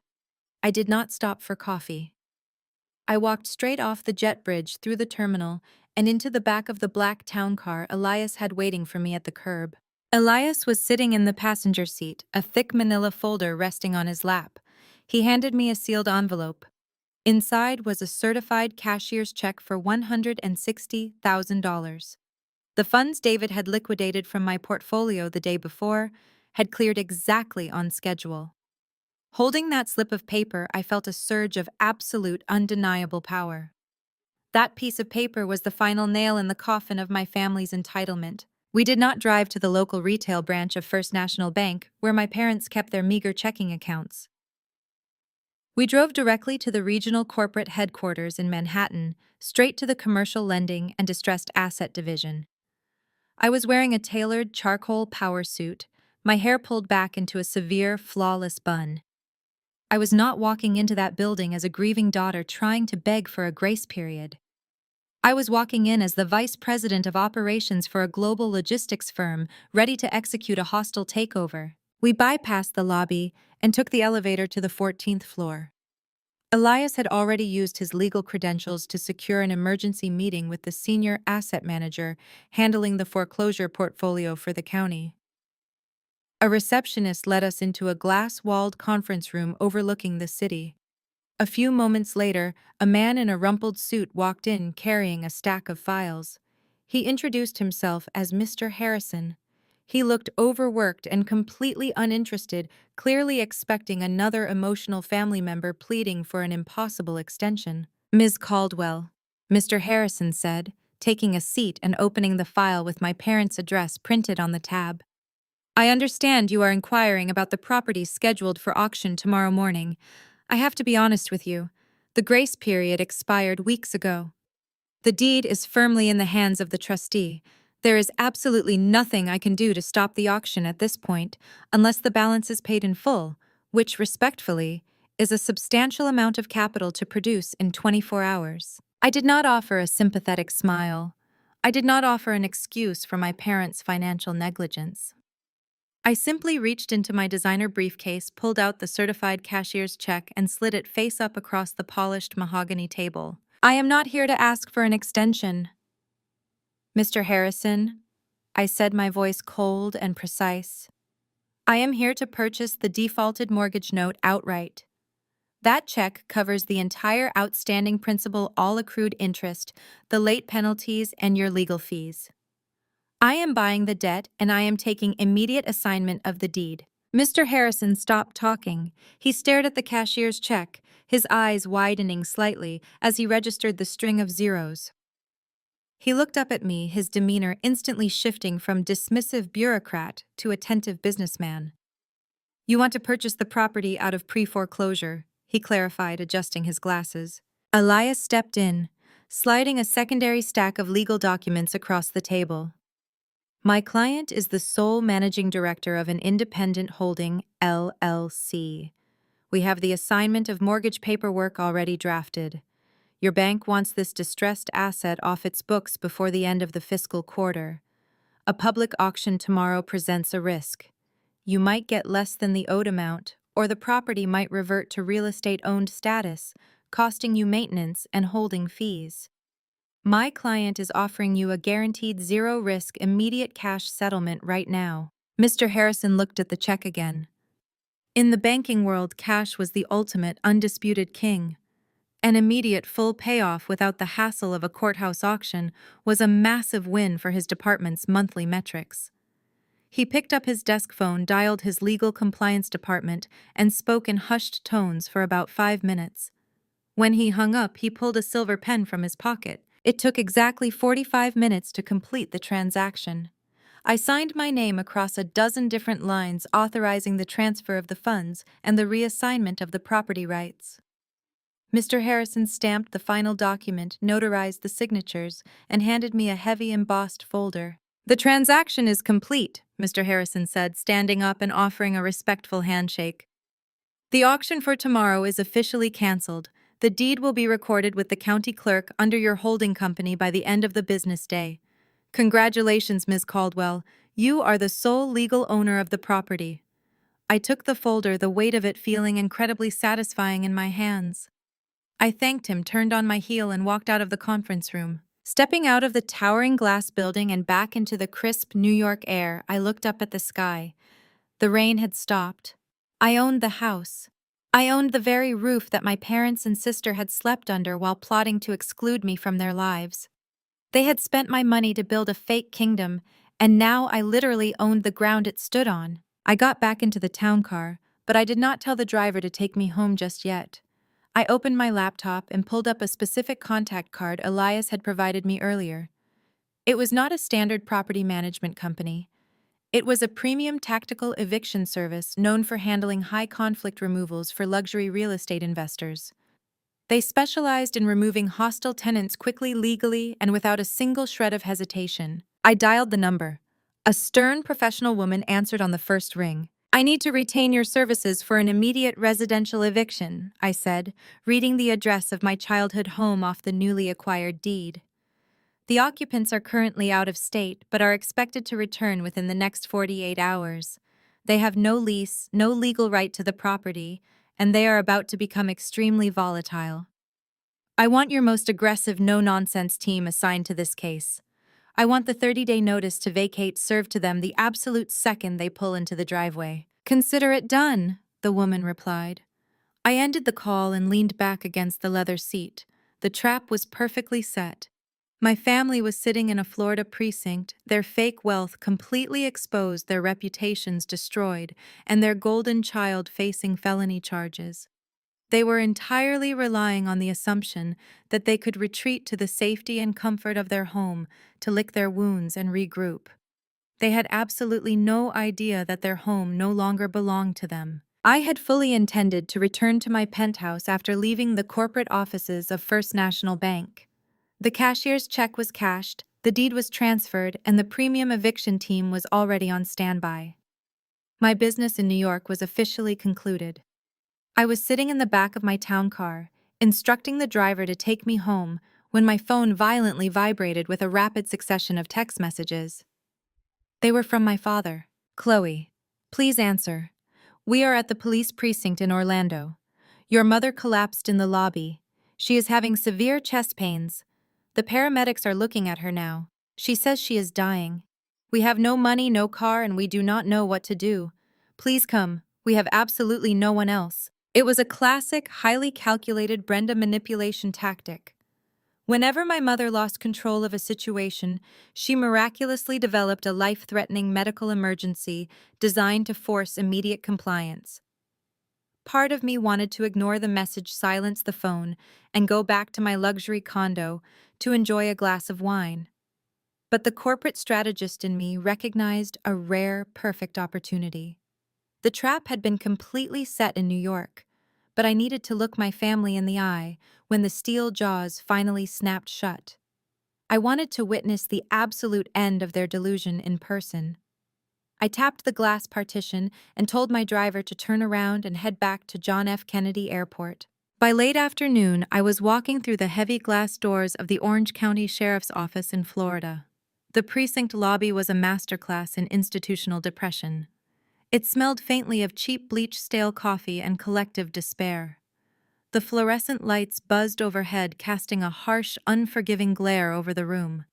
I spotted the wreckage of my family's luxury vacation immediately. My mother was sitting on a hard plastic bench in the corner, clutching her chest and taking slow, theatrical breaths. She looked remarkably healthy for a woman who was supposedly experiencing massive cardiac arrest. My father sat beside her, rubbing his temples, looking 10 years older and completely broken. On the exact opposite side of the waiting area stood Julian and Beatrice. Trevor's wealthy parents were dressed in impeccable, pristine resort wear, standing as far away from my parents as physically possible. Their expressions were carved from solid ice. The racial and class dynamics were impossible to ignore. Beatrice was looking at my parents like they were toxic waste that had somehow ruined her vacation.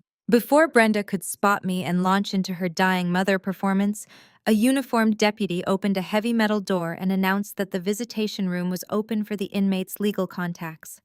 My parents scrambled to their feet, the chest pains magically vanishing. I quietly followed them along with Julian and Beatrice down a long cinderblock hallway. We were ushered into a bleak, heavily secured visitation room, divided by a thick pane of smudged plexiglass. A series of black telephone receivers hung on the wall. A moment later, a heavy door clanked open on the other side of the glass, and two guards escorted Jasmine and Trevor into the booth. The visual contrast was absolutely staggering. My sister, the self-proclaimed digital creator, who had excluded me from dinner because my corporate job ruined her curated aesthetic, was wearing a faded, oversized Orange County Jail jumpsuit. Her perfect blowout was a tangled, matted mess. Her expensive makeup was completely smeared down her cheeks, leaving dark, hollow circles under her eyes. Trevor shuffled in behind her, looking pale, terrified, and incredibly small. The golden child and the tech entrepreneur had been reduced to county inmates. Jasmine practically threw herself at the glass. She snatched the heavy black receiver off the wall with shaking hands. I stepped forward and picked up the receiver on my side while my parents hovered desperately behind my shoulder. The moment the line connected, Jasmine did not cry. She did not apologize for stealing my credit card. She did not express a single ounce of remorse. Instead, she immediately launched into a vicious, deeply entitled attack. "This is entirely your fault," she hissed, her voice vibrating with toxic rage through the earpiece. "If you had just sent the monthly transfer like you were supposed to, we could have paid for the hotel." Trevor would not have had to use his mother's card. "You put me in this cage, Chloe. You maliciously ruined my life and humiliated me over $3,000. You are a terrible sister." I stood there, my posture perfectly straight, letting her scream. I did not interrupt.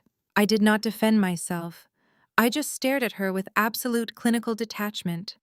Suddenly, Trevor grabbed the phone out of Jasmine's hand, nearly knocking her over in the process. He pressed his face against the glass, his eyes wide and panicked. He did not defend his wife. He did not act like the wealthy protector he claimed to be. He threw Jasmine directly under the bus to save his own skin. "This was all her idea," Trevor stammered, sweating profusely and staring directly past me to where his parents were standing. I told her we could not afford the trip. She forced me to take the card from Beatrice's bag. She told me my mother would not notice until we were already back home. I am innocent in this. She manipulated me. She is crazy. Jasmine shrieked in sheer betrayal. She lunged at Trevor, grabbing his collar and screaming obscenities before the corrections officer stepped in and shoved them apart, forcing them to sit down on the metal stools. The united front of their marriage had completely disintegrated in less than 24 hours. Beatrice stepped forward, gently pushing me aside. Her expensive heels clicked sharply against the concrete floor. She picked up a secondary receiver on the wall, pressing the intercom button, so her voice broadcasted clearly into the entire booth. "You are both absolutely pathetic," Beatrice declared, her tone lethal and completely devoid of maternal warmth. "Trevor, you are a thief and a coward. You stole from your own family to fund a delusion because you are too lazy to work a real job. Julian and I have spoken with our attorneys. We are pressing full federal charges against both of you for the theft. We are officially cutting you out of the family trust. Do not ever contact us again. You are no longer our son." Beatrice hung up the phone with a sharp, violent click. She turned linked arms with Julian and walked out of the visitation room without looking back a single time. The heavy, suffocating silence that followed was broken by my mother. Brenda rushed to my side, grabbing my forearm with a frantic, digging grip. Her fake heart attack was completely forgotten. She was hyperventilating, staring at the door Beatrice had just walked through, realizing that the wealthy safety net they had worshipped was permanently gone. "Chloe, you heard them," Brenda pleaded, her voice rising in sheer panic. "They are abandoning him. They are actually going to let Jasmine go to prison. The magistrate set the bail at $50,000 for both of them. You have to pay it right now. Call your bank. You are the only one with the money to get them out. You have to save your sister." I looked at my mother's demanding face. She still believed I was the family ATM. She still believed my purpose on this earth was to clean up their catastrophic failures. I looked through the smudged plexiglass at my sister, who was glaring at me with a mixture of hatred and desperate expectation. I calmly unclasped the brass lock on my designer briefcase. I reached inside, completely bypassing my checkbook. I did not pull out a credit card. I pulled out a single freshly stamped legal document, and I prepared to show them exactly what my money had bought. I pulled the thick embossed document from the crisp manila folder. I did not unfold it right away. I held it in my hands, feeling the heavy weight of the paper, the tangible proof of my financial independence and their ultimate ruin. The visitation booth had a narrow metal slot at the bottom of the smudged plexiglass window designed for attorneys to pass legal paperwork to inmates. I aligned the document with the slot and slid it smoothly across the cold metal counter. Jasmine snatched it up immediately, her manicured fingers trembling as they gripped the edges of the paper. Behind me, my mother let out a massive, dramatic sigh of relief. She pressed her hands against the glass, tears streaming down her face. "Thank God," Brenda breathed, her voice thick with fake gratitude. "I knew you would not abandon your own blood, Chloe. I knew you would pay the bail." Jasmine looked down at the paper. Her eyes darted back and forth across the top paragraph. I watched her expression morph from arrogant expectation to deep, profound confusion. There was no mention of the Orange County Sheriff on that paper. There was no mention of bail amounts, court dates, or release authorizations. "What is this?" Jasmine demanded, her voice sharp and defensive. "This is not a release form. This is some kind of real estate document." "No, it is not a release form," I said, keeping my voice incredibly calm and perfectly level. "That is the recorded deed to the house in Connecticut. The house you currently live in. The house Mom and Dad live in. If you look closely at the heavily bolded name at the top of the page, you will see that I am the sole legal owner of the property." My father, who had been standing silently in the corner, suddenly pushed past my mother and pressed his face against the glass. "What are you talking about?" Martin demanded, his voice shaking. "That is our house. We have the mortgage." "You had a mortgage," I corrected him, turning my attention to the man who had threatened to disown me just days ago. "But you stopped paying it 6 months ago, Dad. You took the $3,200 I sent you every single month to keep a roof over your head, and you wired it directly to Trevor's fake shell company so Jasmine could pretend she was a wealthy entrepreneur." Jasmine's face drained of all color. Trevor physically backed away from the counter, his eyes wide with sheer terror, as he realized the depth of the financial autopsy I had just performed. "You ignored every warning letter from the bank," I continued, my voice echoing off the cinderblock walls. "You let the house go into pre-foreclosure. It was scheduled to be sold at a public auction tomorrow morning. But I flew to New York yesterday and bought the distressed debt outright. I paid the bank in cash. The transaction is complete. You do not own a single piece of that property anymore." Brenda let out a sharp, breathless gasp. She looked at me as if I had just transformed into a monster right in front of her eyes.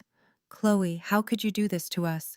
We are your parents. Where are we supposed to go?" I looked right through her tears. "I did not come to Florida to save you," I said, making sure every single word landed with absolute precision. "I did not come here to pay bail for criminals. I came here to look you in the eyes when I tell you that the bank account is permanently closed.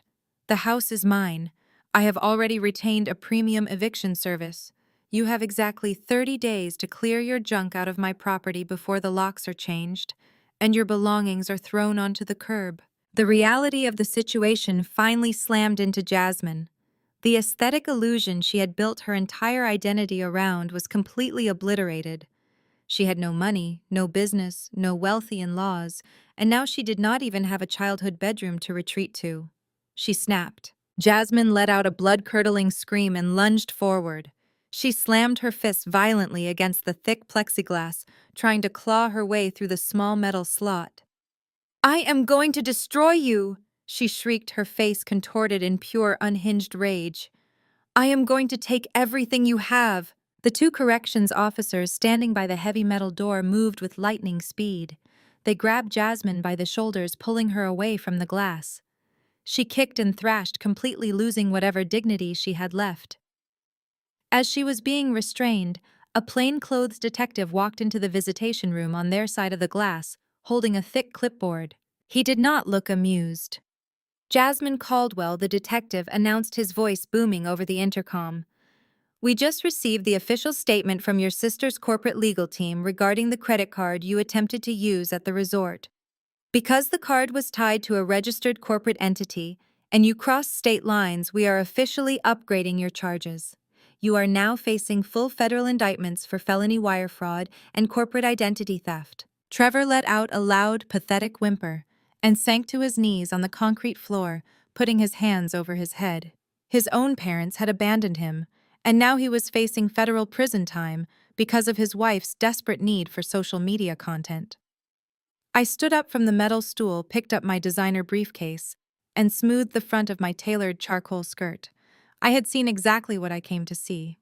The transaction was over. As I turned to walk toward the exit, Brenda suddenly collapsed. It was not a fake heart attack this time. It was the sheer crushing weight of absolute defeat. She dropped to her knees on the filthy linoleum floor of the visitation room, grabbing the hem of my skirt with shaking hands. "Chloe, please," she sobbed, her tears leaving wet stains on the fabric. "I am so sorry. I am so sorry for the anniversary dinner. I am so sorry we laughed at you. We were wrong. Please reconsider this. You cannot put your own mother and father out on the street. We love you. You are our daughter." I looked down at the woman who had spent 35 years making me feel completely worthless. I felt no anger anymore. I felt absolutely nothing. I gently but firmly pulled my skirt out of her grasp. I took a step back, putting physical distance between us. "You are not sorry about the dinner, Mom," I said calmly. "You did not care about my feelings when you were laughing at me in that restaurant. You did not care about my feelings when you excluded me from the itinerary. You did not care when you boarded that flight to Florida fully intending to spend my hard-earned money to impress people who despise you." Brenda opened her mouth to speak, but I held up a single finger, silencing her completely. "You only care right now because the money finally ran out," I told her. "You are not mourning the loss of a daughter. You are mourning the loss of an ATM." I stepped around her crumpled form.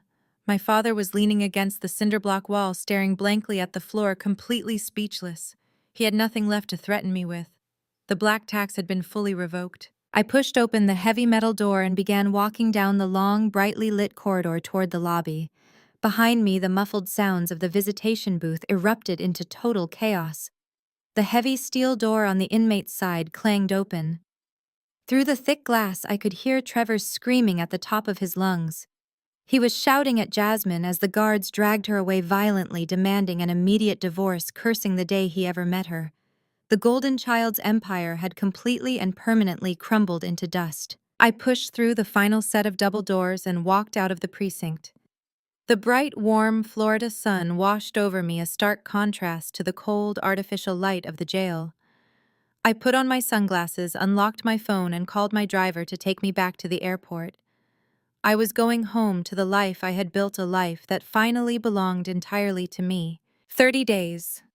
Exactly 720 hours had passed since I walked out of that sweltering Florida police precinct, boarded a first-class flight back to New York, and permanently severed the toxic financial umbilical cord that had drained me for my entire adult life. I did not speak to my family once during those 30 days. Any frantic phone calls, text messages, or desperate emails were automatically intercepted and archived by my legal team. I spent the month thriving. My career was accelerating, my investments were compounding, and my nervous system had finally found absolute equilibrium. The air in Connecticut that morning was sharp and crisp, carrying the distinct biting chill of early autumn. I turned my Range Rover onto the quiet, perfectly manicured suburban street where I had spent my childhood. The massive oak trees lining the sidewalks were just beginning to turn bright orange and gold. But today, I was not arriving as an unappreciated daughter obligated to attend a forced family dinner. I was arriving as the sole legal property owner arriving to oversee the final execution of a lawful eviction. I parked at the curb, directly behind two marked county sheriff vehicles and a matte black SUV belonging to the private tactical eviction firm I had retained. I stepped out of my car, the heels of my leather boots clicking firmly against the pavement, and walked slowly up the driveway. The visual contrast playing out on the front lawn was absolutely jarring. For decades, my parents had obsessed over the outward appearance of this property, treating the pristine grass and perfectly trimmed hedges as proof of their social superiority. Now that same lawn was littered with cheap cardboard boxes, split-open garbage bags stuffed with winter coats, and random pieces of outdated furniture that had not been dusted in years. Parked squarely in front of the two-car garage was a battered rented U-Haul truck. The illusion of their generational wealth was dead packed into a rental truck that charged by the mile. My father, Martin, was struggling to lift a heavy wooden dining chair into the back of the truck. He was sweating heavily, his face flushed and exhausted. He was wearing stained gray sweatpants and a faded t-shirt, a far cry from the expensive country club attire he usually paraded around in. My mother, Brenda, was standing near the front porch, frantically wrapping a porcelain vase in old newspaper. She looked completely disheveled. The heavy bags under her eyes told the story of a woman who had spent the last month realizing that no one was coming to rescue her. Brenda spotted me walking up the driveway.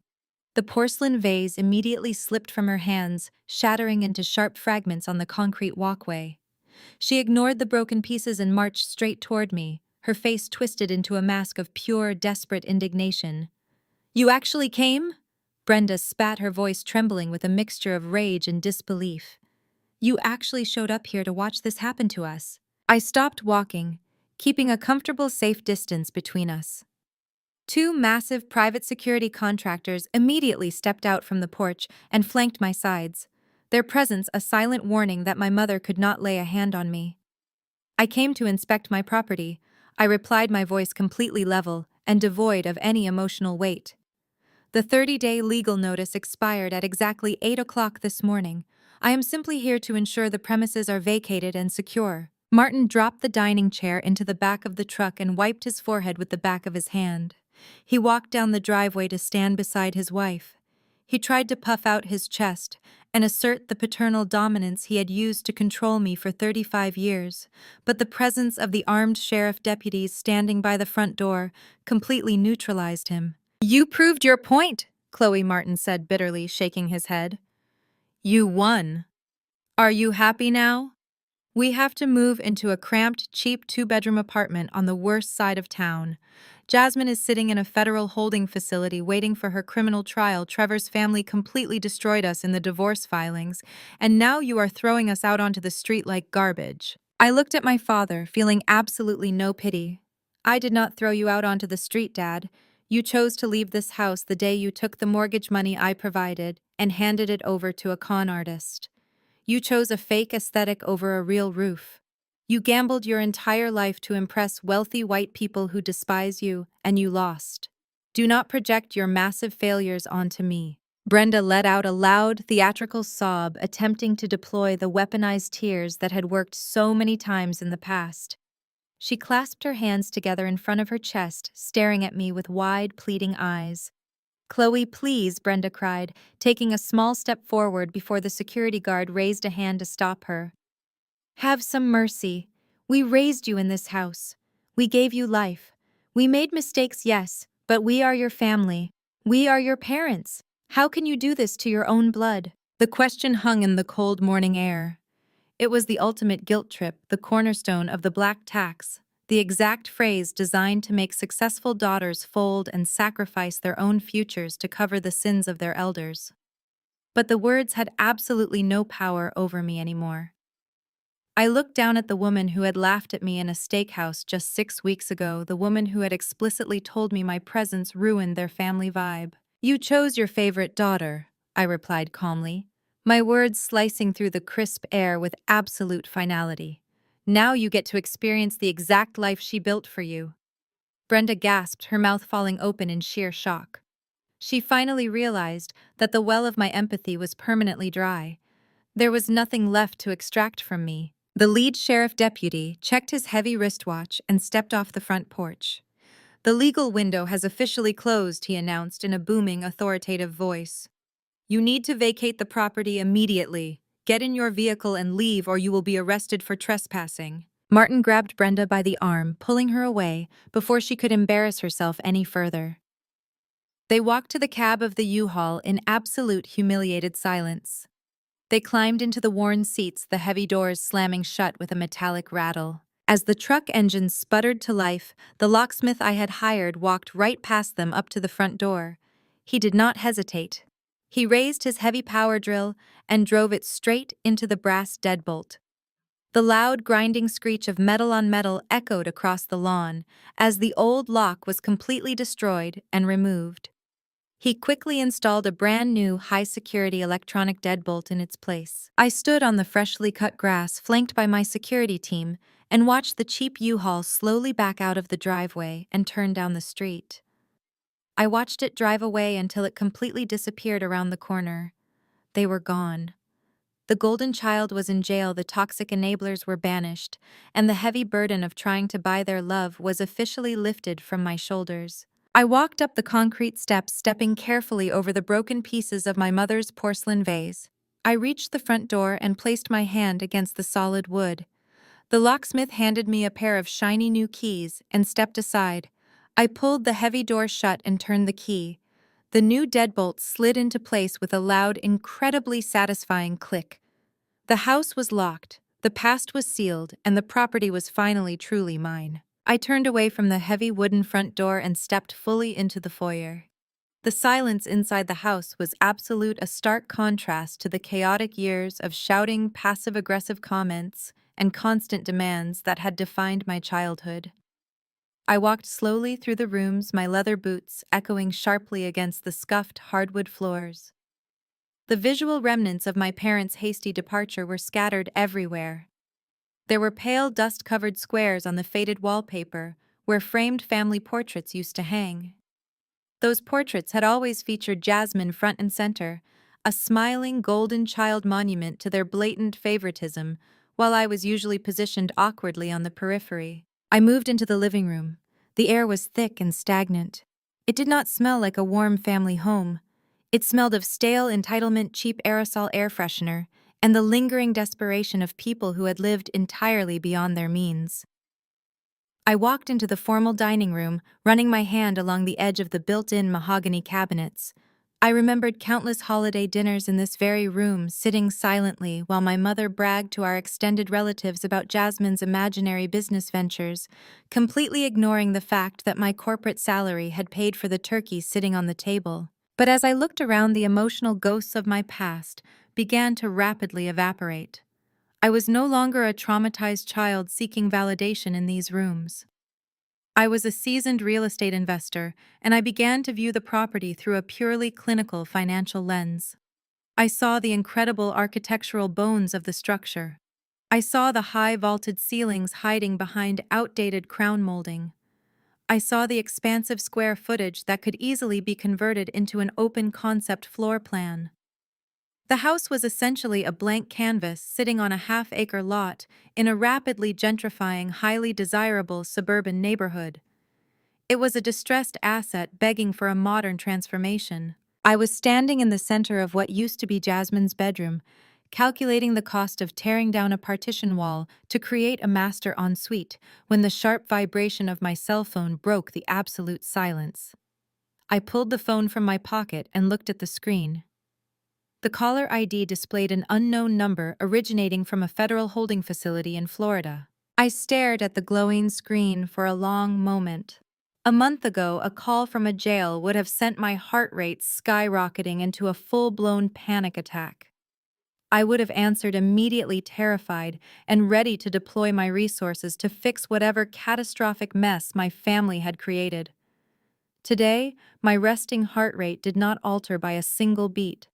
Out of sheer detached curiosity, I swiped the green button and accepted the call. An automated robotic voice informed me that I was receiving a collect call from an inmate at the Orange County Correctional Facility. I pressed one to accept the charges.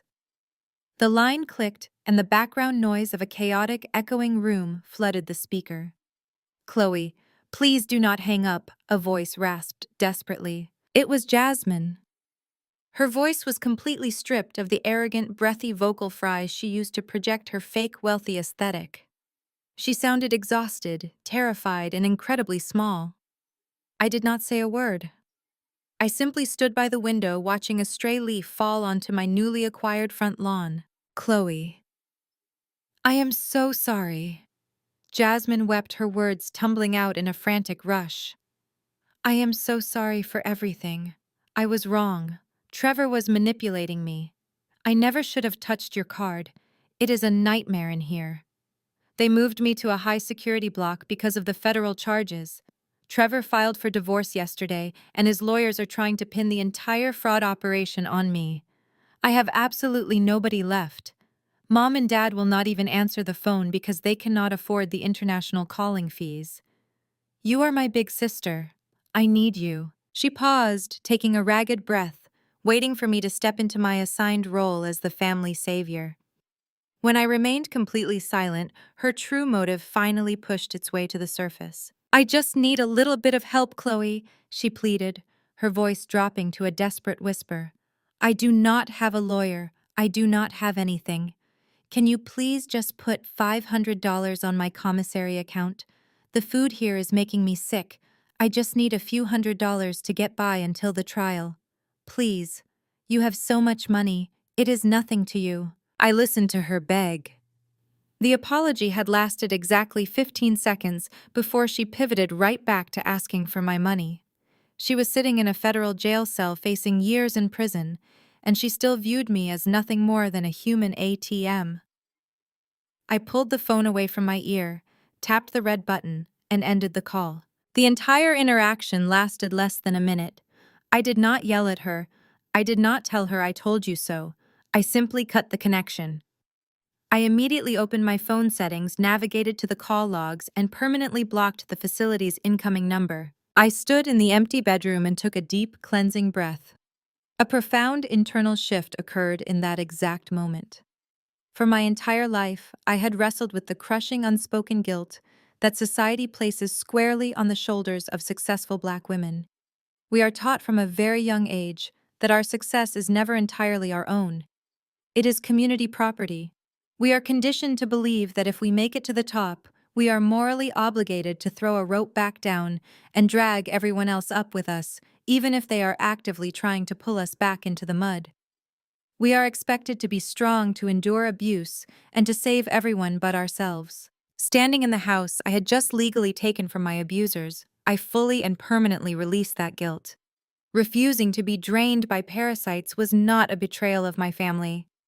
It was a radical, necessary act of self-preservation. I was breaking a generational curse of financial abuse, and I refused to feel a single ounce of shame for protecting the life I had built with my own two hands. The black tax was officially abolished in my bloodline. I picked up my phone again and scrolled to the contact card for Richard, the lead contractor I used for all my commercial real estate renovations. He was ruthless, efficient, and produced impeccable work. I hit the dial button. Richard answered on the second ring. Good morning, Chloe. Tell me you have a new project for me. I am standing inside it right now, I replied, my voice ringing with absolute authority. It is a massive residential property in Connecticut. I want a complete floor-to-ceiling gut renovation. Rip out the carpets, tear down the partition walls, and strip it down to the studs.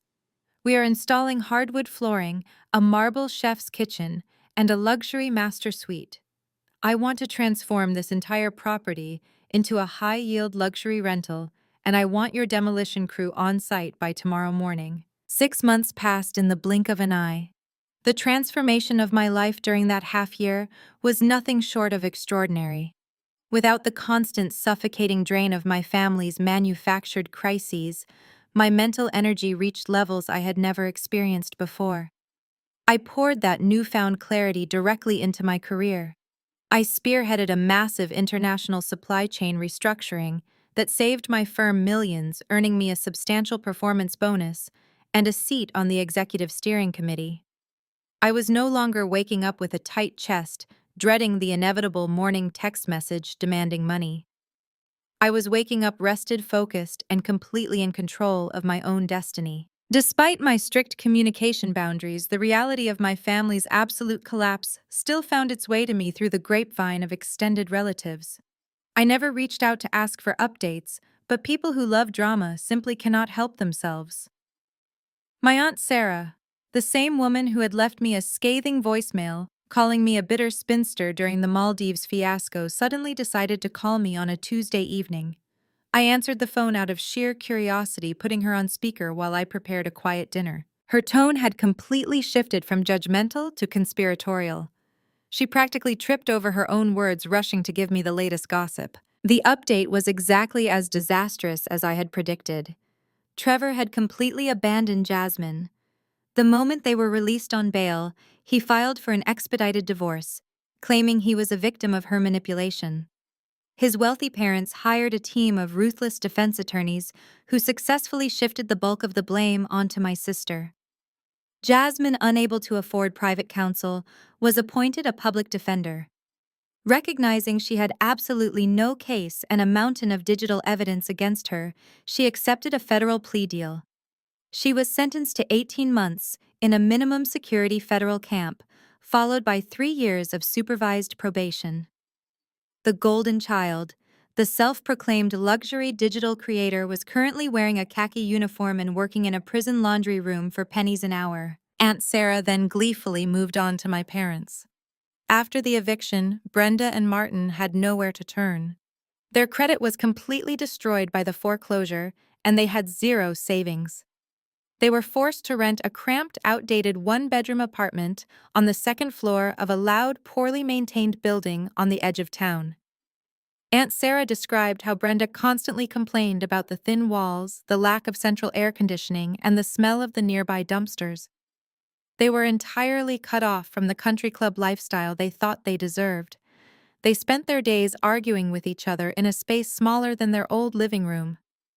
Aunt Sarah paused after delivering this news, waiting for me to offer sympathy, or perhaps a check to upgrade their living situation. I simply told her it sounded like a difficult adjustment, wished her a good evening, and hung up the phone. I felt absolutely zero guilt. Meanwhile, my own real estate venture was moving at breakneck speed. Richard and his crew had executed the gut renovation with absolute precision. When I drove up to Connecticut for the final walkthrough, the property was completely unrecognizable. The stale, entitled energy of my childhood was entirely gone, replaced by sleek, modern architecture. We had torn down the walls separating the kitchen and living spaces, creating a massive open-concept floor plan flooded with natural light. The cheap linoleum and stained carpets were replaced with wide plank French oak flooring. The kitchen was a masterpiece of honed marble countertops, custom matte black cabinetry, and professional-grade stainless steel appliances. We had converted Jasmine's old bedroom into a sprawling luxury primary suite with a spa bathroom and a massive walk-in closet. The irony was exquisite. Jasmine had spent her entire life faking a luxury aesthetic, and I had taken her actual bedroom and turned it into a million-dollar reality. I handed the keys over to a premium real estate brokerage, specializing in high-net-worth corporate clients. The agent warned me that the rental market was softening, and it might take a few weeks to find a qualified tenant for the premium price tag I was asking. She was wrong. The newly renovated luxury rental hit the market on a Thursday morning. By Thursday afternoon, the broker called me with a signed lease agreement. A senior pharmaceutical executive relocating from London had toured the property on his lunch break and offered to sign a 2-year lease on the spot. He did not negotiate the rent. He agreed to pay exactly $6,500 a month. That was more than double the $3,200 I used to blindly transfer to my parents every month. I had taken a toxic financial drain and transformed it into a massive passive income stream. My financial independence was absolute. The asset was fully optimized, and my portfolio had never looked stronger. I am sitting on the terrace of my penthouse condo right now, the city skyline stretching out before me in a glittering sea of lights. A cool evening breeze brushes past, carrying the faint hum of the bustling streets far below. I take a slow sip of my chamomile tea, leaning back into the plush cushions of my outdoor sofa. I feel incredibly successful. I feel entirely relaxed. Most importantly, I feel an absolute unshakable peace. Society places an incredibly heavy burden on women and an even heavier one on Black women. We are conditioned to be the mules of the world. We are told that our strength is measured by how much suffering we can endure for the sake of our families. We are handed the concept of the black tax, not as a choice, but as an inescapable biological obligation. We are taught that breaking generational curses means carrying our toxic relatives on our backs until we reach the finish line. But sitting here tonight, I know the absolute truth. Breaking a generational curse does not mean setting yourself on fire to keep abusive people warm. Sometimes breaking the curse means having the courage to walk away from the people who handed it to you. It means recognizing that family is an action, not a biological mandate. Blood simply makes you related, but consistent loyalty, respect, and mutual care are what make you family. My parents and my sister never treated me like family. They treated me like an appliance. They only valued me when I was dispensing cash, and they threw me out the moment I stopped functioning according to their demands. I used to wonder if cutting them off was an act of revenge. I used to wonder if I was being petty for letting the house go to foreclosure, for letting Jasmine face the legal consequences of her own theft, for letting my parents pack their lives into a cheap rental truck. But time has given me perfect clarity. It was never about revenge, it was entirely about survival. If I had continued to fund their delusions, they would have drained me until there was absolutely nothing left, and they would have stepped right over my empty shell without a second thought. I did not ruin their lives. I simply removed myself from the equation, and their own gravity did the rest. The greatest lesson I learned is that your worth is not defined by how much financial weight you can carry for other people. For years, I believed that enduring disrespect was the price of family loyalty. I thought breaking generational curses meant saving everyone else. But the truth is, you cannot heal people who are committed to using you. True liberation comes when you stop watering dead plants and start investing in your own peace. You are fully allowed to walk away from tables where respect is no longer being served. If you are ready to choose your own peace over family toxicity, hit the subscribe button and share your boundary story in the comments below.